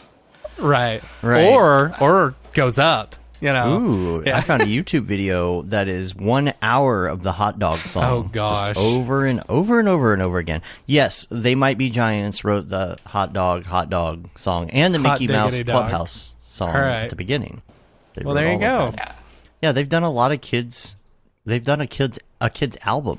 That's funny. That's interesting. Yeah. So I guess back to the question. like in front of projects, I feel like usually classical or like trip hop, like not usually anything with words to it too much. Yeah. And then when I'm working out, I usually like rock of different kinds. Dorothy, Meg Myers, Alice Merton, some of my favorites, kind of like female-led rock groups. Cool. Now, we covered movies, but what about TV shows? Great British Bake Off.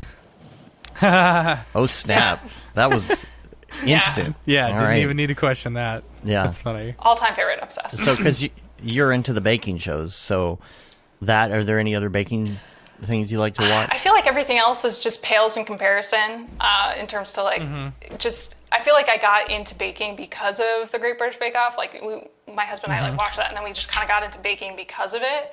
And then everything else is just, it's a little too American reality TV, you know, where everything's like super dramatized and like every person has like a super dramatic backstory. Like I'm here because like my dog has cancer and I need to win this prize money to cure my dog's cancer. And like, you know, they're like crying behind the scenes about their dog's cancer. Like, I'm like, I don't really need that. Or it's just kind of like over the top flashy and they're like, you're gonna make this much money. And I just love how like chill the Great British Bake Off is. And they're like, we're just doing it because somebody's gonna win, but we all still like each other and help each other. It's just also warm and fuzzy. I need to watch that. I need to watch it. I've heard nothing but amazing things. Yeah. Have you watched, is it... I'll be right back, Dave. Zumbo's Just Desserts, I think. Yeah, that's the one it's Australian, right? Yeah, and it's, I guess Adriano Zumbo is the guy. I like tried to watch one episode, but it was just like too much. Like they've got this like over the top set, and then the desserts. This set is ridiculous. Yeah, and I'm like, it kind of hurts my eyes to look at this. And then the kind of bakes and cooking they were doing, I feel like it was more stuff like that you wouldn't be able to replicate at home. That was like just like too like molecular gastronomy techniques, and then it makes it a little less fun. I think if you're watching it and you're like, like with the Great British Bake Off, I have this illusion that I could try to do it at home, at least, even if, you know, sometimes I've gone to do those things. It's, of course, exploded terribly, you know? There's at least this illusion that, like, I could do that, so. Right, yeah. Yeah, I imagine I might be okay with it, because I've had quite a few hours in front of the TV watching some of these shows, but I have yet to try it. Yeah. So, yeah. Let's see what happens when I try and actually make a cake. Maybe I'd be better off going to pick one up at the grocery store. You should always just give it a try at least once. Explode your kitchen, see what happens. It'll be fun, if nothing else. I'll leave that to my girlfriend because she's got she's the one who's going to school for it. So I think, that's a little intimidating. If you've got like a pro in the house, you're like, I don't want to mess with it. Yeah, I'll let her handle that. Let's see. Next on the list. Hey, we didn't hear from Kevin. We didn't hear from Kevin. That's okay. Gosh, he must not be we miss listening you, Kevin. today. If he was here, I'm pretty sure that he would say that Breaking Bad and The Wire are some of his favorites that he'll never stop talking about. Yeah, living in Maryland, have you watched The Wire? I still get this question. It was funny. So when I was going to grad school in Baltimore, I was like telling people like, oh yeah, I'm going to like go to grad school in Baltimore. And like, the summer leading up to grad school, everybody was like, oh, have you seen The Wire? And I'm like, no. Like, should I watch The Wire before I go live in Baltimore? Probably not. Right. Like, it might change your mind about wanting to go to Baltimore. Right. But actually, Baltimore, let me just say, is a great city. Like, everybody, like, is always like, oh, Baltimore, it's like the city where The Wire happened. And it's a great little city. I like it a lot more than DC. It's a lot less pretentious. You know, so I'm just going to plug for Baltimore here and say it's not all The Wire. All right. Yeah. That's funny. What about podcasts? Do you have time to listen to podcasts? And if so, a lot of times when I'm cooking, I'll listen to podcasts, and it's usually like NPR and like Planet Money, kind of like stuff that kind of covers the news with like a certain angle. Like I enjoy hearing about economics and stuff like that. Right. Cool. Plug-in? Besides render engines. Yeah, this was something. This was actually something I meant to ask earlier. Was do you do any like particle simulations or anything like that? Like, do you ever have a need to go to X Particles or even Houdini or something like that, you know? Yeah, I've actually just started using X Particles, and I probably should have years ago, because like as soon as I started using it, I was like, oh my god, I'm a moron. Why did I not get this before? So yes, that's part of it, definitely.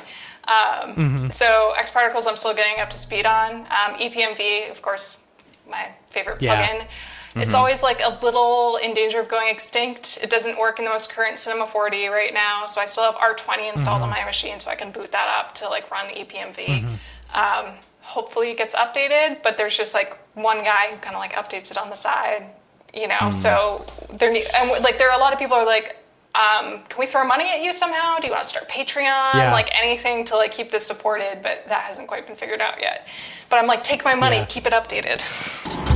Hi, my name is Sashia Dumont. I'm a writer, actor, and filmmaker. Hi, my name is Paul Robinson. I'm a director, DP, and filmmaker. We are the creators and hosts of the Go Gorilla Filmcast, an online source for all things indie film. We are a husband and wife film team and co-owners of Sen3 Productions, and we started this podcast for filmmakers like ourselves who were producing on micro budgets with skeleton crews. Go Gorilla is a weekly podcast that features various talents in TV, film, and web series productions. We've interviewed filmmaker powerhouses like Kestrin Pantera, Richard Raymond, Alex Ferrari, Cassandra Ebner, and Ryan Connolly. Amazing actors like Hannah Ward, Lou Taylor Pucci, Chris Wataski, and Eileen Gruba. Groundbreaking cinematographers like Jody Lee Lipes, and Jessica Lee Gagné, and many more. We also offer weekly reviews of our favorite films and shows, which vary from low-budget first-time filmmakers to A-listers and everyone in between. Go Gorilla is proud to announce that we have officially joined the Mograph Podcast Network. So if you love filmmaking as much as we do, tune in every Sunday for a new episode of the Go Gorilla Filmcast, your source for all things indie film. Now available on the Mograph Podcast Network. Right. Yeah, there's so many plugins like that I just... They're always the stragglers, right? And you've always got them loaded in the last version. I even do that with Forester when I first get a new version of Cinema, because it's either not available or I just need a tree and I need to just go grab it real quick, and I don't have time to wait to send them my registration and my email and wait 2 days for them to get back to me. But there's always those plugins that you have to go back to for and maybe like sort it out and then mix it all down as geometry and then open it up in the new version so you can... Exactly. What about when you're on your phone, muscle memory, favorite go-to app? What are you always in? Right now, I've got this app that tracks when my kid naps and predicts when he's going to nap again. That's hilarious. Which is power there. Yeah. Does it work? It does. Does it work? Because, like, I feel like, okay, so when they tell you, like, they're like, okay, kids, you can tell, like, babies, you can tell when they're sleepy, but, like, not overtired. So you want to hit that sweet spot where they're tired but not overtired, and they have all these little tells. I would blow past that every time. Like, I could never tell. Right. And then my kid was, like, crying because he's overtired now. The app is like, okay, he's woken up from a nap. He's probably only going to want to be awake for, like, an hour and a half because he's about this old. It says, okay, dum-dum, put him down for a nap now. And I'm like, oh, okay, great. I'll go do that. And, like, I do that before he gets cranky. So that's, like, super helpful. Other than that, I really like Twitter. All right. Other than that, I really like Twitter. Cool.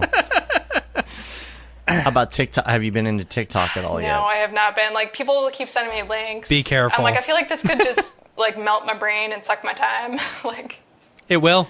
Absolutely will. It will, but for some reason I don't mind it. I feel like it's replaced putting on mindless TV instead. So I don't feel like it's like channel surfing, right? 1 minute at a time. Yeah. Yeah. Nice. But it's nice when you're like, okay, I got 5 minutes, I got to wait for this render. You can just open it up and flip through it. Yep. You know, take a break, something. It's the little bite-sized things for somebody who's very busy or has like a weird broken up day. It's kind of a good way to get in a little bit of entertainment. You know, if you don't have time to go sit and watch a movie or something. Right. Yeah, they've started adding more time to certain influencers or whatever. Have you noticed that?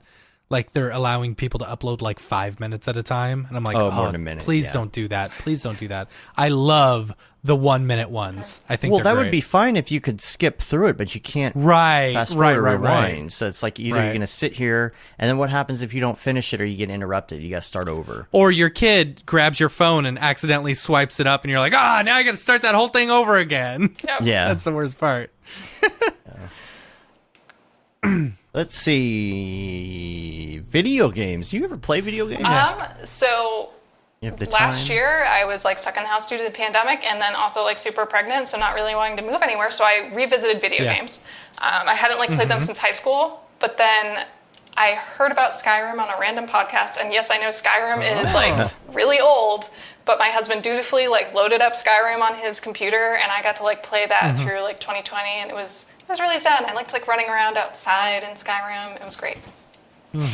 Oh, it holds Yeah. up. And there's all sorts of texture packs to make it look pretty and all that. Yeah.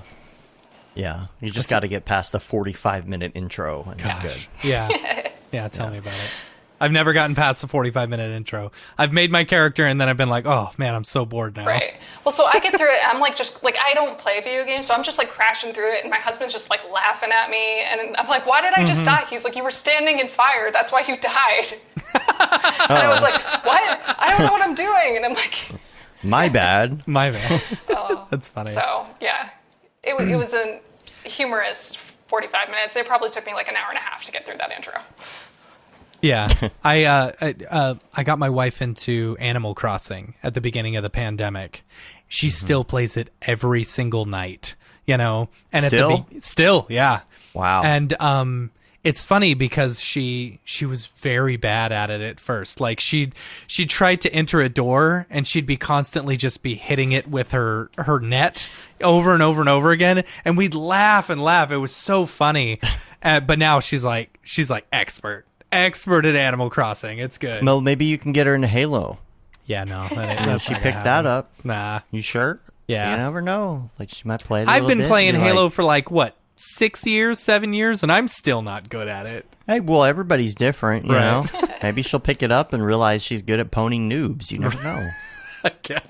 I keep telling my All husband, right. I'm like, let me play PUBG. I'm sure I'll do great. Yeah, there you go. That's like adult Fortnite. That's what I Yeah. call it. Yeah. Adult Fortnite. Yeah. Yeah. Amy could come on and pwn some noobs with us on our late night chat. I Yeah, we'll see. think she could do it. We'll see. Yeah. That is it, except for the very last one. This is the tough one. Yeah. This is the one that Mitch Meyer's example. This is a life hack. Mitch Meyer's example is you turn the toaster on its side for some bomb-ass grilled cheese. Now, your life hack doesn't have to be like that. It doesn't necessarily have to be something gimmicky like that. It could be something very, I don't know, economical. It could be something very, very, what's the word I'm looking for? I don't know. Just something about Productivity, life. productivity hacks, you know? Yeah. Something like that. Do you have any hacks for people? I mean, I would say weightlifting is my hack, my life hack. Keeps me sane. It's also just like good for your health, bone health, and everything. Yeah, I like it more than cardio. But yeah, just like it helps Same keep here, me sane. You know, it's something simple to do. It's keeps you healthy long term, so it saves you money. If you're healthy. So yeah. Yep. Yeah. Cool. good. Cool. All right. Well, we've gotten through that, and so I'm thinking that it's time we start switching gears to the NFT world a little bit. What Yeah, do you think? let's do it. Let's do it. Yeah, you ready to do the drop? Almost. Hold on. Let me do Get your notes out there. I got to get my notes out. Gosh, I got Okay. too many notes. I've got to do it too. I mean, we got to do an intro, so you got plenty of time. Let's do it. All right, let's go. Here we go. Is this the fucking mic drop? This is exactly what I should be doing. What's up, and welcome to this week's episode of The Drop, your weekly source for all things NFT and crypto art, as well as upcoming drops by notable people in the Mograph industry. I'm Matt Milstead, joined by Dave Koss and Veronica Falconieri Hays. See, I said your name. And I nailed it that time. That was great. Who doesn't have much NFT background, so please feel free to ask questions. Yeah, joining us from the podcast portion of the show. It'd be interesting to see some medical NFT stuff. Yeah, I feel like be some people must be getting into it, but like I feel like all this NFT stuff has been ramping up again while I was like on maternity leave, and I'm like, I'm not sleeping at all, and I can't tell what's happening on the internet right now. It seems crazy. I'm gonna put the phone down. So yeah, that's smart, especiely if you're already not Nobody getting else sleep. Is sleeping either. Yeah, I know. That's what it's like. Getting into NFTs is like having a 1-month-old, or 2 months old. You just don't get any sleep because you can't sleep because all you're thinking about is NFTs. Right. Yeah. They're like your babies. Yeah. Hey, before we get into the major drops, could we talk real quick about the Beeple drops? Yes, actually, that's what I was going to say. Like, speaking of not getting any sleep, I didn't get any sleep the night before Beeple did his last drop this weekend. So he had a drop Friday, Saturday, Sunday.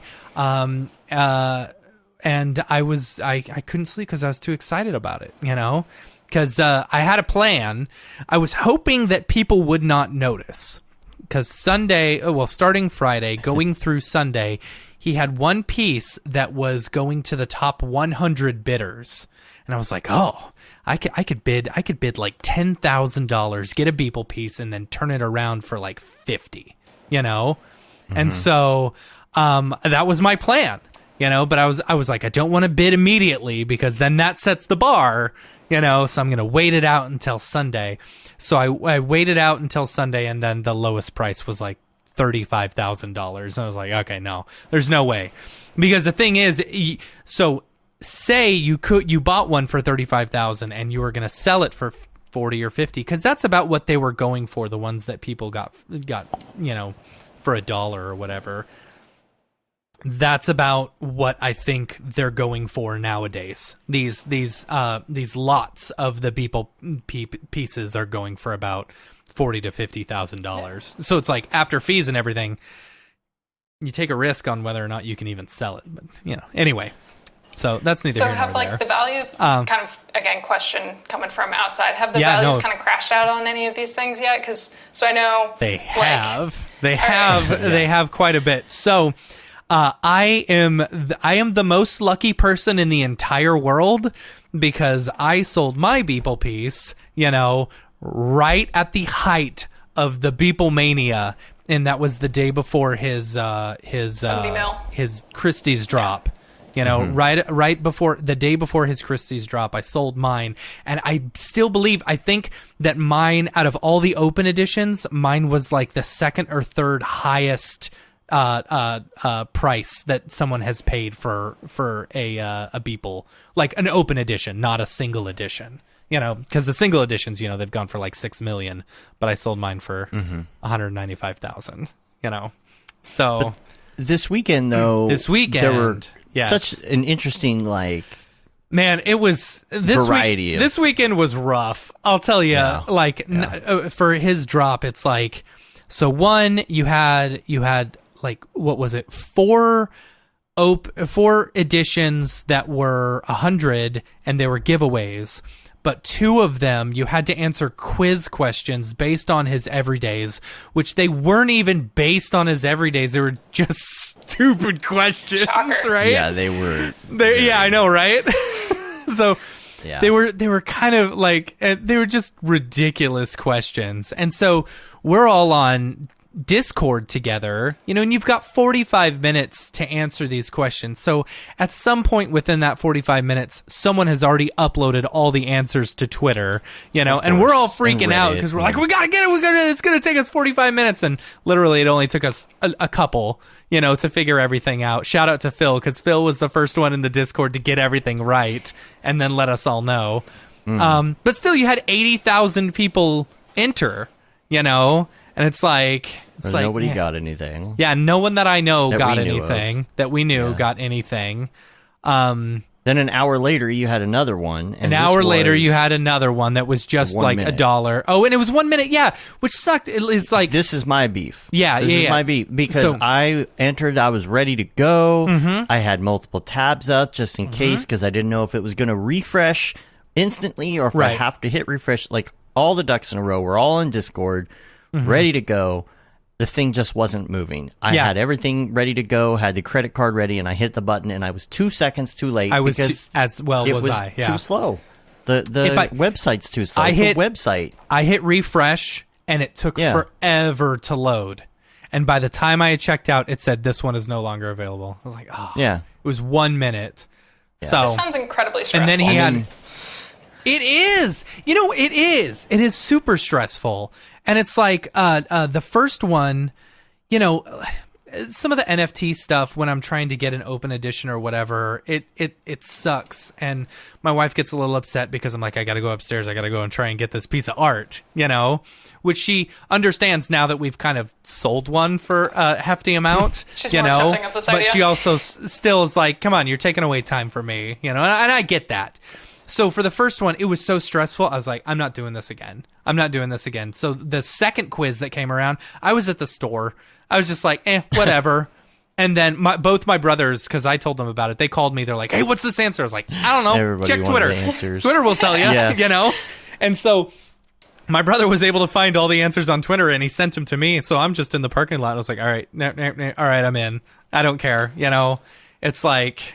I didn't do the Saturday ones either, and of course I get texts from our friend Joe. He's like, hey, can you talk real quick? I'm like, dude, I don't know the answers to the questions. I'm not even doing this one. And the questions were so weird, man. Mike, I'm telling you, money has driven him crazy. What he's written will be a window into his madness, right? It's like, I mean, even that picture of him in the underwear that he posted at the very end, and I'm just like, all right, Mike, I love you, dude. But it's a picture of him in his underwear. Oh, his poopy underwear. Yes, it's on Instagram if you want to see it. Don't bring it up because that's gross. But wait, was it an Instagram story? No, I think it was up on Twitter. One of them got taken down. But yeah. So it's him in his underwear with poopy pants?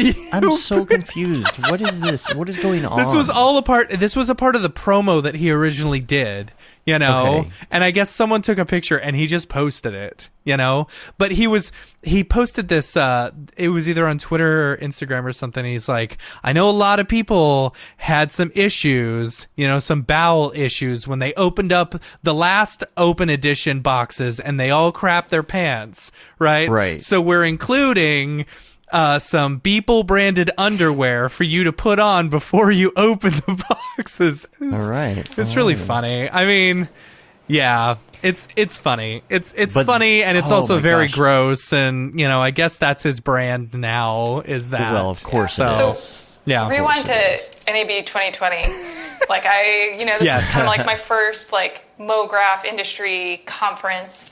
I thought I was going to actually go there, be there in person.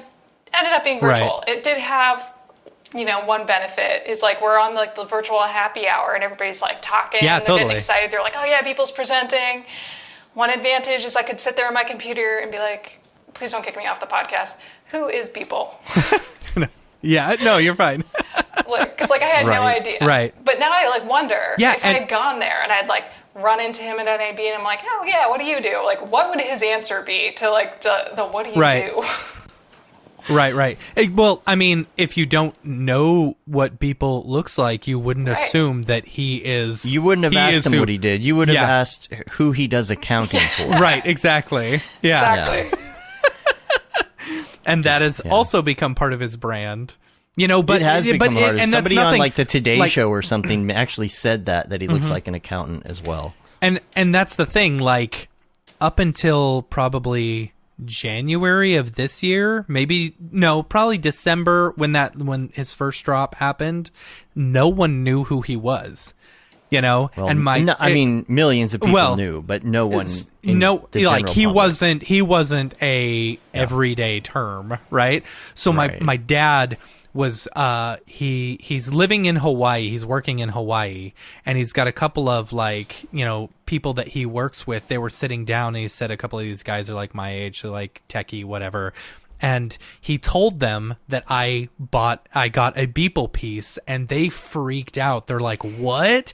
And like they actually knew, and these are like architects and like construction guys, and it's like they're talking NFTs. Yeah. Like he's a part of the everyday vernacular now, Yeah. Especially with the Time magazine thing. I'm excited to get that. Yeah, So- and this the lighting and the presentation the box of is this really cool. display Like, for these. Oh my gosh. I so really good. wanted one, but man, they're out of my Open league it up now. and you see Elon Yeah. Musk's crotch, but Right? other than that, I mean, the lighting, the fact that when you open it, like there's lighting in around the edges Right. of it in the inside of the box is Right. so It's super cool. looking. Yeah. Yeah. I think the physical pieces are very, they add a lot to it. It's so cool. It's very, very cool. Yeah, and I will say I don't know who did this particular piece because it doesn't look like it's something that what's the company called? Nifty Gateway? No, that makes these displays. Yeah, Infinite Objects. It doesn't Infinite look like Object- an Infinite I think, Objects. I'm curious if Infinite Objects works with Nifty Gateway in order to put these things together. I don't know. I don't know It's interesting. because well, right now the ones that were with the original Beeple piece are sold out. You can't get them until June, but I will say they do sell the smaller ones with the wooden frame on them, and I've ordered a bunch of them. That's recently. probably why. It's because he ordered Yeah. so many of them. It's such an easy process, though. If you go to Infinite Objects and you want to do something for like somebody's birthday or something, to this for my dad's birthday, just you get the dimensions, you put it into Premiere, you find a good clip, and you put it in. And a lot of people ask, well, how is it different than a digital frame, right? Where you just load a million pictures. I think it's better because, first of all, it's super small and lightweight. There's no computer, anything involved. It's just a piece of art. And the point of it is you put one specific video in it, just like you would one specific photo if you gave somebody a photo, right, in a frame. And that's what makes it unique, is this frame is just for this one thing. I kind of like that concept, but yeah. I don't know. The time If I'm gonna, I want to display some of the NFTs that I have, but I want to find like a super flat screen monitor that I can hang on my wall to display them, like a 32-inch monitor or 27-inch monitor, one that looks more like a picture frame versus one of the tiny ones. I don't love the tiny ones. Well, Best Buy and some other places do make frames that are specifically for this that are kind of like TVs, but I think they have more of a just like I don't know. They look more like a photo on the wall. The way that they do the backlighting on it, Right. I don't exactly Is it more like know a matte how it finish works. almost instead of like a screen? Yeah. Well, Maybe like a matte finish, and like the lighting behind it makes it. It's almost like it has a sensor, I think, that keeps it looking the same level as something that would just be a regular painting or photo on the wall, and not just a Interesting. big bright screen. Right. The Time magazine cover, by the by, I got the Time magazine cover. This is not everybody, but a lot of people at first were like, "Wait, is this real, or is this just some mock-up?" No, this is the actual Time magazine cover. May 10th, May 17th. I have to get one of these and find it and put it up. There's so much about this. It's not just the fact that it's Beeple. It's not the fact that it's just NFTs. You've also got the fact that it's literally Cinema 4D on the cover of Time magazine. Yeah, Cinema 4D and Octane. Like that's awesome. It's so epic. It's about time the world sees what we do. Stare at all day. Yeah. Right. And it even mentions Octane render at the bottom as well. So it just covers so many bases, and you're like, is this real life? Yeah. How can this be real right now? Meanwhile, Redshift crying in a corner. amazing. They didn't make time. Yeah. But it's okay because it's Maxon, still and Maxon, their software is there, right? Yeah. Yeah. That's funny. Exactly. Veronica, what render engine do I you use Redshift. I should have. Okay. There you go. See? That'll That'll make them feel better. That's funny, yeah. And a lot of times, really you boring gotta stuff, know I all use the just the engines. standard, but Redshift and the standard. Yep. So. Yeah. Yeah. That's funny. Yeah. The All right. render engine is the film, and the camera still made the front cover of Time magazine, which is Cinema 4D. Yeah, So it did. let's talk about some drops. We don't have a lot. So, and what sucks is Nifty finally updated all their stuff. You know? Oh. Yeah, I know. Like, They're normally really good about getting all the drops for this week up on whatchamacallit, like should early we just in the do morning it? Monday. Should we just kind of give a quick rundown on the fly then? Well, the just thing is, quickly run what through I like to do is I like to go through and see all the artists, and see which one I feel like are actually Mograph artists versus like musicians or something like that. And that's not the case. I don't know a lot of these. I don't know anyone in particular, so I'm just not going to say anything. You do know some of them. Do I? Who? Man, and there's another. Wait, no. This. Where are you getting the times? Because these times are not right up on here. I guess I'm looking at the wrong Twitter. things. Twitter is the only place that they take forever in order to like, post stuff. Yeah, because I'm seeing Fuck Render still listed, but that's from last week. That's last week. Yeah. We just confirmed him on the show in a few weeks, by the way. That'll be fun. I believe on the May 31st. I'll have to apologize to him for poking the bear. On that Instagram. was funny. Parrotism, I believe I've mentioned them before. They're tonight, but that's the only one I really knew. But yeah, there's I don't know if go check out Nifty Gateway's Twitter if you want to know what drops are this week.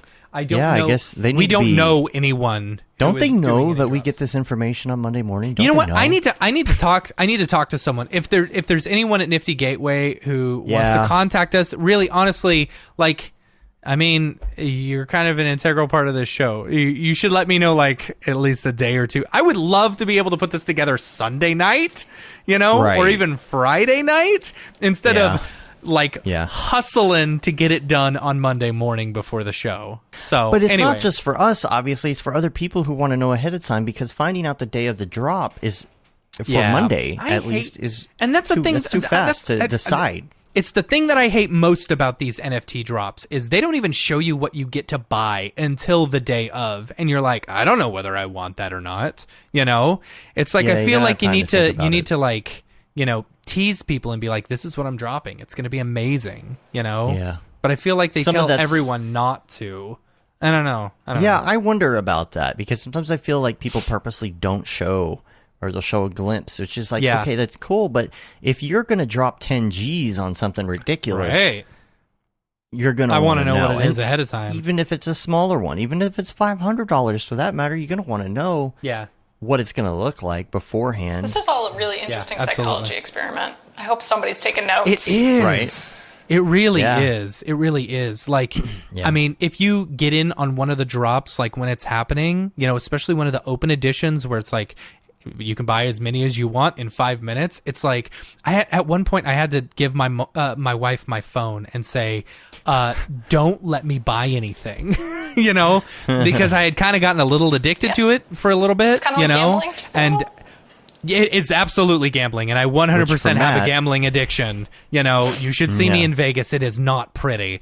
I convince Dave every time we go to Vegas to give us a company bonus so that I don't have to spend money that my wife will know about. Right.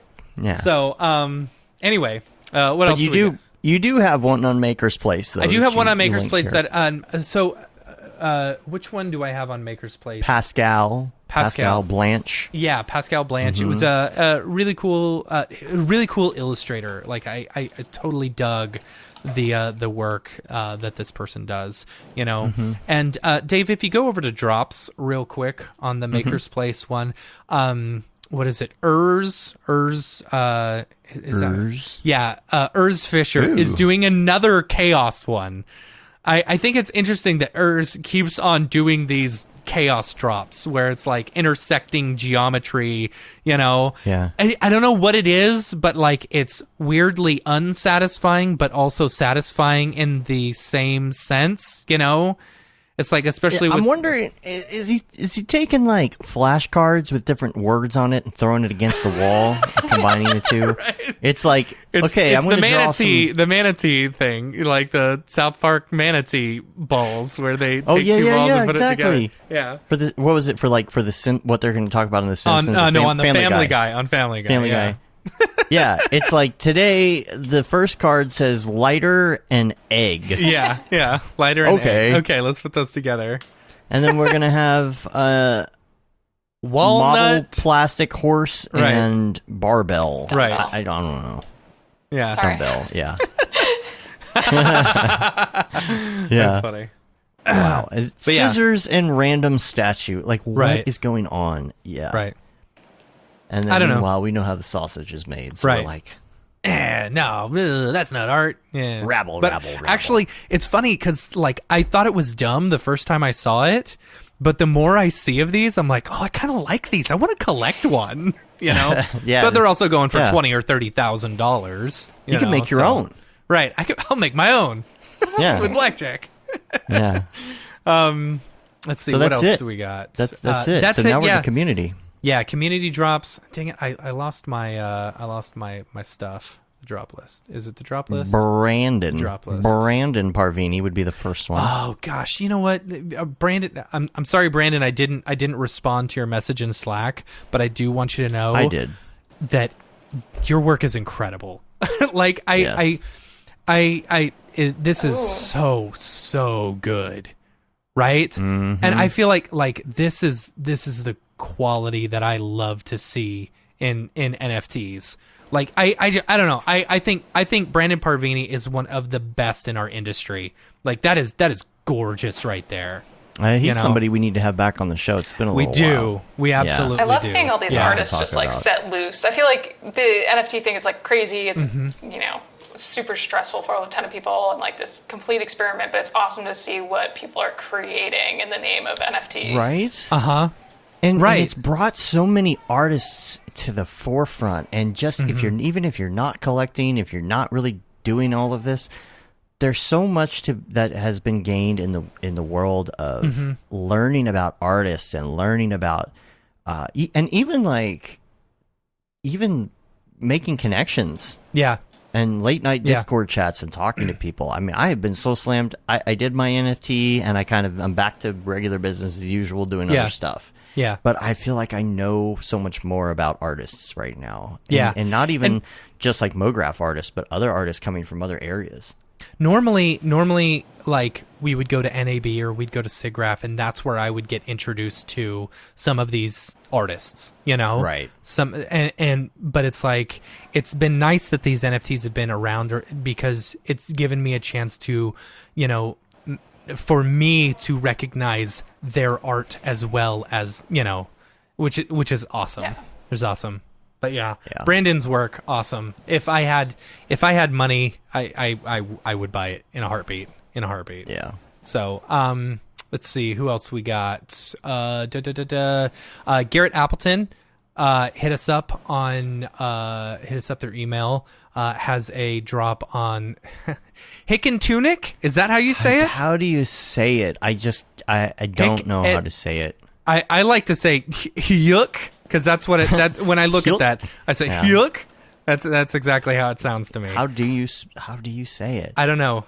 It's not heist nuck. It's nyuk. Hitik I don't know. You need lessons. Come on, there. people! This If you're starting a website, come on, you got to think about marketing here. Yeah, no one can I even feel like. I posted a bunch of stuff on Hikyuk. How do you spell that? I don't know. Right. I still don't know how to get to this website. I'm like, where are they? Right. HICET.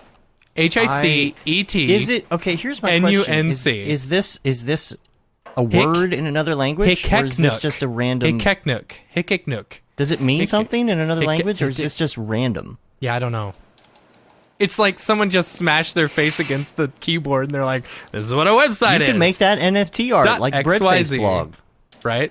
I just tried to Google it and it autocorrected to chicken NFT. I don't think that's it. Okay, 2 people have said it's Latin for here and now. I would have never guessed that. I would have guessed that this was. We're such I don't know. Philistines. I would say it would. Right. Dave, do you want to go to this link? Yes, this is absolutely beautiful. Yeah. I love this. Garrett Appleton. The texturing is fantastic. Yeah, and the audio that goes along with it is really good too. For those who are just watching, go What's check it out. What's the face on the bottom? That's something from. I don't know. Isn't that an artist? I think it's just a smiley face. Oh, okay. Yeah. It's cool. I like pretty. it. Very pretty. Cool. Next up, we got VJ Anomaly. Jeez. Anomaly. VJ Anomaly. That makes sense. Fellow Dallasite. Oh, is he? Yeah. I didn't know that. Oh, Even okay. has the same name as you. What? Matthew? I think it's Matthew, right? Yes, Matthew. Matthew. Here you go. Which one is this one called? There's technically two. I think he has two of them up. Yeah, but this one he just posted, and he hit me up on Instagram. He's like, "Hey, can you talk about this on the drop?" And I said, "I've already got you on the list." You know. Yep. And so this one comes with when purchased, actually comes with an interactive one as well, which is pretty cool. So how does that work? I have no idea, but that's what he told me. So that's what I'm relaying the message. Well, maybe he can write it in the chat.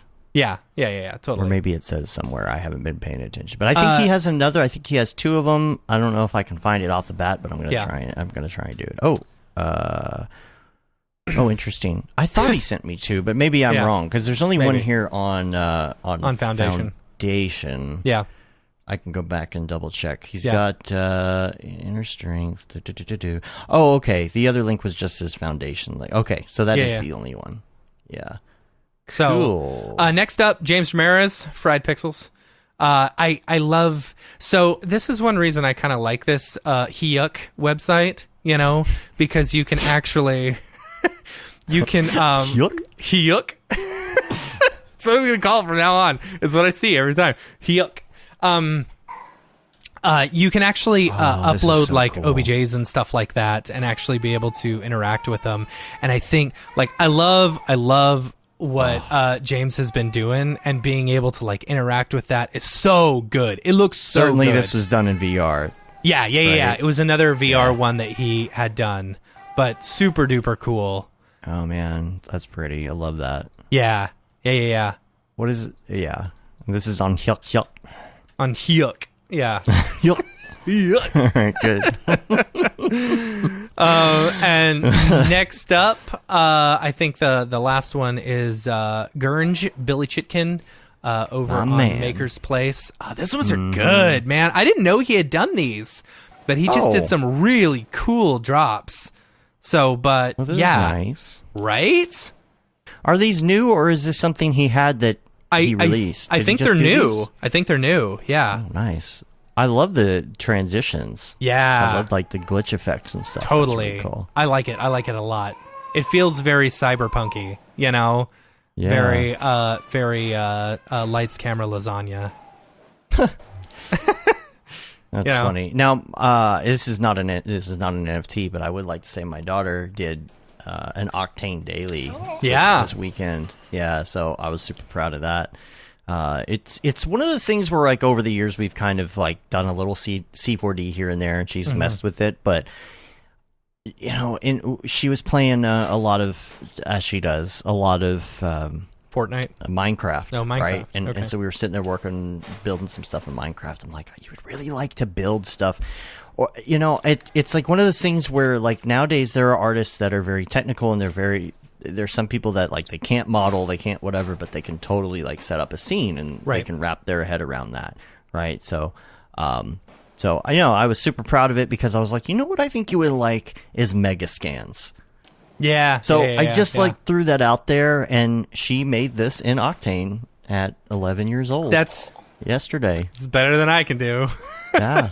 Depth of field, all that. Like, she understands, like, the whole scene, like, if you zoom out, it's very rudimentary. And, you know, we had this kind of conversation talking about how, you know, it's just about what's going to be in the frame. So just set up the frame. Don't worry about what the rest of the world looks like. We're just going to do it that way. She's got there's a little bag of trash she has right here. Love it. And the statue and the trash can, and this is kind of like abandoned, and it's called Once a Paradise, Now Abandoned. So that's her. Yeah. That's her thing.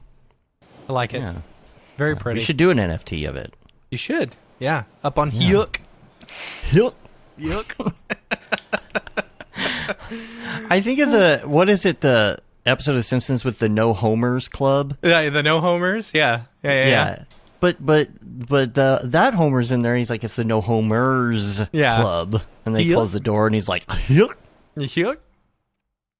Anyway. So, So I think that's about all we got, right? Oh, that's it? So right. for those just tuning in for the drop, make sure to check us out every Monday around noon. This is the second half of the Mograph podcast. You can check us out on mograph.com. And if you or anyone you know has a drop coming up, feel free to email us, info@mograph.com. Yeah. Oh, look who it is. Look who joined us. Oh, hi there, Matt. See, you're petting your dog there. Oh, Stop by and say hi. What's going on? Man, I need a pet. Getting left out here. All I've got is a house plant. Yeah, Matt, I'm dropping by to tell you to check out the Mograph TikTok. Oh, I've been posting a bit there so you can see what I'm working on my NFTs. Yeah, so doing NFTs has really given me a new leash on life. Oh, I knew it was coming too. Yeah, but it's hard sometimes to see other people that are doing so well and they're selling so easily. Sometimes I kind of feel like I'm getting lapped. Yeah. My girlfriend's good at this as well, and she's helped me shed a little light on the subject, if you know what I mean, to make me feel better. Getting a little depressed here. She said, you just got to give it time. Which is of the essence, when you're living in dog minutes.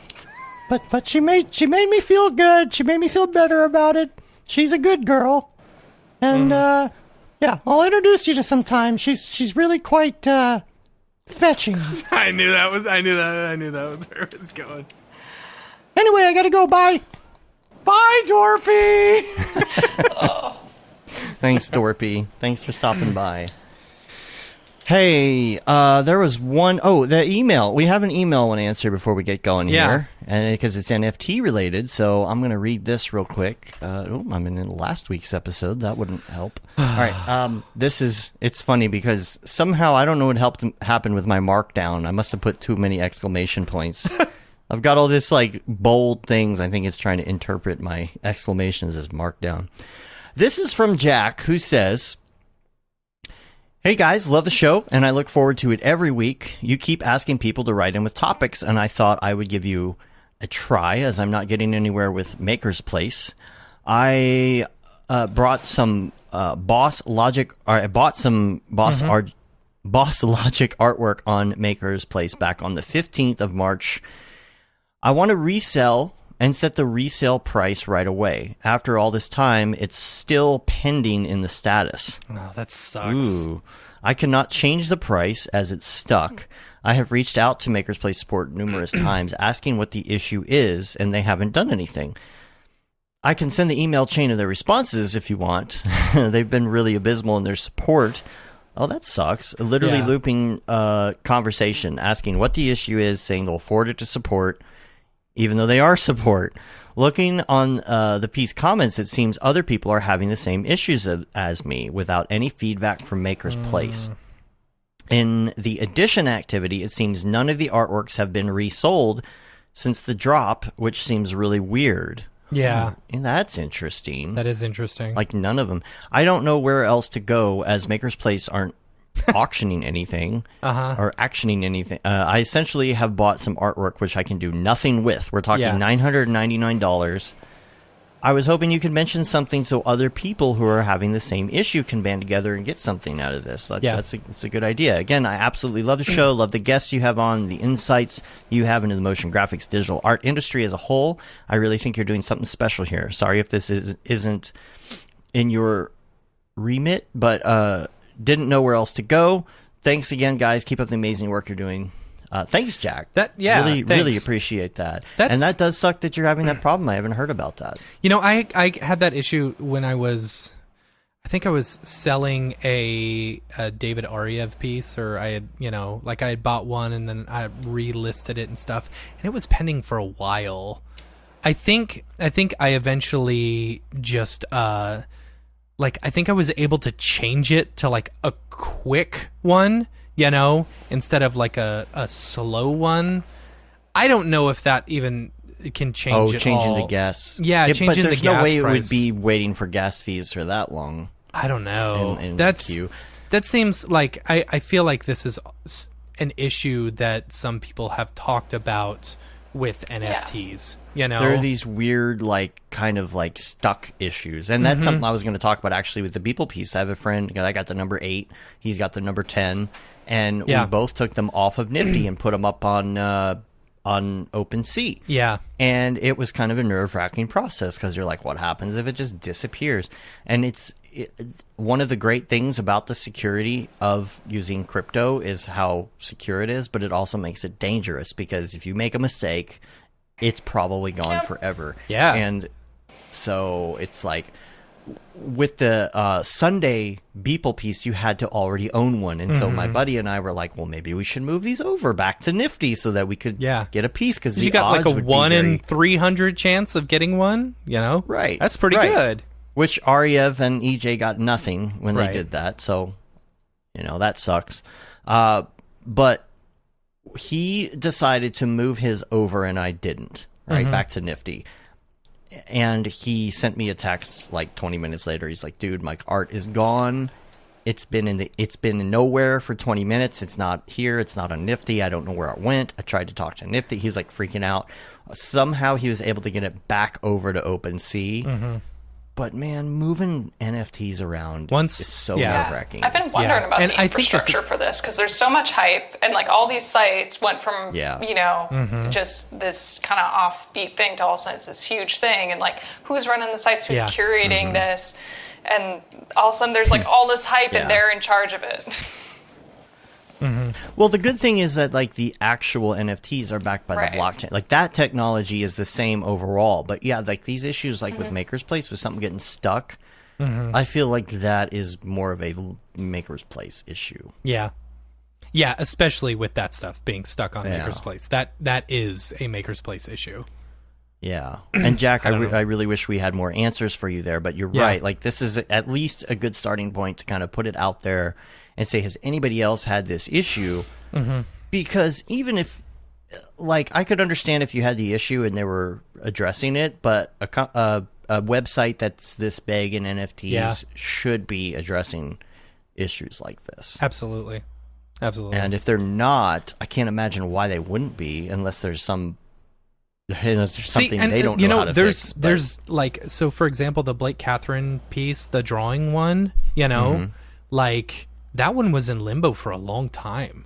You know, one of the busts that she did, like that was the 25 were in limbo for a really long time. Like I think like a month, you know, and I don't know what the deal with behind that was. I wonder if this is something similar dealing with the blockchain. I don't know. The thing is, like, this stuff needs to be instantaneous, you know? Until it's instantaneous and traceable and stuff like that, it's gonna cause all kinds of issues. And they are like traceable, and it's really weird. Like, if I go back and I look at mine, right? Apparently, I had 2 offers on my piece through OpenSea when it was on Nifty that I never knew about because I wasn't on OpenSea, but somehow you could see the blockchain. It's so confusing. Yeah, to me. think so. OpenSea, I think that's like a global offer. I'm not 100%. Somebody sure. put in a global offer for 77 ETH for my piece, apparently before I moved it to OpenSea, and I'm like, oh, that would have been nice to know. Yeah, that I would might have gone for it because Ether just hit $3,000. You know, all time high. It would have been a nice payday. Yeah, what is that? It's like I don't know. $231,000. Yeah. 231? Yeah. There you go. Oh well. Hey, so if you're out there, I'm still interested.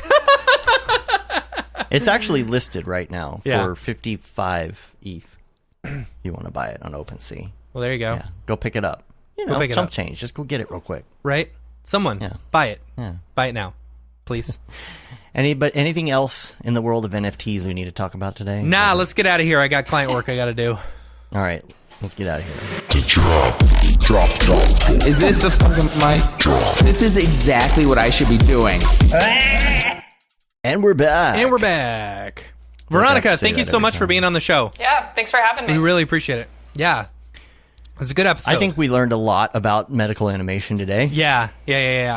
Like, and and there's been so many times where I'm like, man, I would love to get into the medical animation field. I feel like there's a lot of, I don't know, like I always saw it as, oh, medical, that's expensive. They got a lot of money, right? I love to get into that, but then you talk to someone like you and it's like, oh man, there's so much more involved than just saying I want to get into the It's like, oh man, I no, I don't. That like learning about how much is involved, I'm just like, nah, I'll leave it to the professionals. You can save that for another life. I don't know, come to the dark side, do a lot of studying, you can come over here.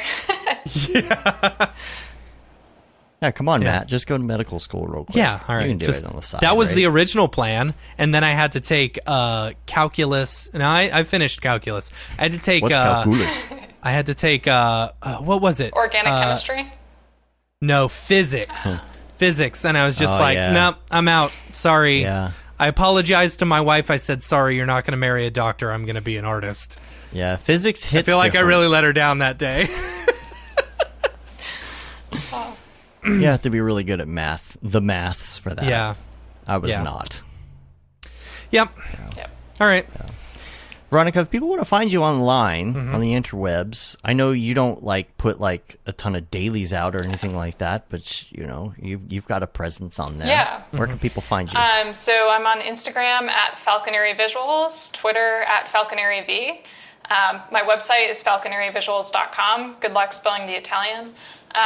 Falcon, IERI. And if you look for Veronica Falconieri Hays, you'll find me. I wonder if I misspell it. Will that get It'll me? probably get me to the right autocorrect. place. I should try. Yeah. So. So we'll put all the links to everything we talked about today in the show notes for the episode. Make sure you check us out on mograph.com and all that stuff. Rate us on iTunes. Leave a review. Helps get our ratings up. Subscribe on your podcatcher of choice. Subscribe to our newsletter. It should be going out. I don't know if I'm going to do it this week. I'll probably wait till next because we're lining up some other guests, and I want to get all their headshots all taken care of and things, and put a little mention for the next round of Maxon show, which is, I believe, in 2 weeks because, I've got rehearsals next week. Yes, 3D Motion Show Wednesday 19th. Make sure that you get ready to check that out and hang out on the streams and things. And you can also say you've been there, done that, got the t-shirt with the Mograph logo tee, the Paul Babb Classic Feel the Babb 2020 shirt. Vintage. All of the profits from that go to Doctors Without Borders. And you got the Render Things t-shirt, hoodie, and long sleeve tee. The That Render is Fire shirt, which you're only allowed to wear ironically, unless you're shams. Yep. And lastly, the Mograph Blandishment shirt, which I just realized when we did the server switch over, it didn't make the cut in the backup. I got to make sure I put that back up on this version of the website. So apparently nobody's buying it because nobody's asked where it was for the last 2 months. So you can get the Mograph Blandishment shirt there, and you can follow us on all the things: Facebook, Twitter, Instagram, mograph.com. Check us out. Got a lot of stuff in the works for this year that I think is going to be really fun. Oh man, and y'all are going to be so excited. I'm so excited. I think we got some fun things we've been working on, for a year or so that I think we can finally start trickling out, and you can see what we've been talking about for all this time. Yeah, had to do some courses and things to get a little cash flow to make these things happen. So, thanks to our instructors who are helping us realize this vision, because we take what profit that we make off of it and we reinvest it into the community. Yep. And we also put that into advertising and other things. So much thanks. 100% of the profits of mograph.com go back into mograph.com. We have made $0 on mograph.com. Yes. I have not made a dime off of it yet. Hopefully that'll change and we get things moving, and we can just do this full time, and there we go. I kind of do it full time now. Yeah, you do. And Matt can kind of, come to the dark side too. And we can just do this all day. Streaming all the time, all the streams. Yep. All right. Well, that is about it. Again, Veronica, we appreciate you being on and hanging out with us for 2.5 hours of us rambling. And we look forward to seeing you in person, hopefully sometime. Yeah. You know, if not, Bring the baby Mograph. out to NAB. It'll be great. Yeah, no big deal. Take the baby to the slots. I feel like just pulling the thing, he'll be able to do that soon. He'll have the muscle coordination. Yeah. Yeah. Yeah, right? Yeah, taking the cigarette smoke, all that stuff. Right. I'm sure it's fine. Yeah. What doesn't Nothing kill you like makes you leaving... right. Yeah, right? Yeah. Nothing like leaving Vegas with a hardcore nicotine addiction. It's great. Right. Yeah. I didn't even smoke any cigarettes. What happened? Man, now I really want some Virginia Slims. That's funny. All right, cool. All right, that about wraps it up, though. We're going to get out of here. Until next time, I'm Dave. And I'm Matt. I'm Veronica Falconieri Hays. Have a good one. Later, yo.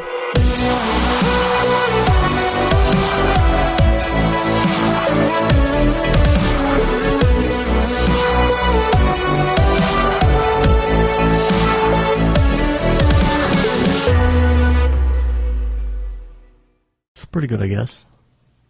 Mograph.com, an online resource for motion graphic artists. Start your week with the Mograph podcast. Industry news, interviews with your favorite artists, and terrible humor. Watch live shows and interviews from Mograph events like NAB, SIGGRAPH, Half-Res, and local meetups. Our Mograph Talks feature live demos and motivation from artists all around the world. Sometimes you gotta make stuff that you're not gonna put on your reel, and I'm not here to judge. What if Rick and Morty show up for the countdown at midnight? That's where I peaked in life, in my career. We gotta stop this thing, Rick! It's gonna kill us all! Hear from the people that create your software, design your render engines, and artists that are changing the face of modern motion graphics. You get that render done. Yeah, you better frame what? Mograph tutorials and online classes will teach you about Cinema 4D, After Effects, as well as other popular software and render engines. Throw in the HDR Studio, take the render settings, pick the HDR, put in a reflection, and gorgeous. Branch into new software. Learn time-saving tips, techniques, workflows, and lessons that'll keep you up to date in the world of motion design. Oh, brother, those are some of my favorite elves. I love projects that scare me. When our art director comes to us and asks for something that I had never done before, man, it gets me pumped. Join the conversation in our live sessions. Check out our plugins or join the hundreds of daily active users in our Slack channel for technical help, advice, contests, or just to joke around. Real nice banana. Yeah, that's so funny. All right. I'm going to live forever. Subscribe today and get the latest updates on our YouTube and other social media channels. Take all your dreams and just do it! We don't care how you get here, folks. Just get here. Subscribe to Mograph.com.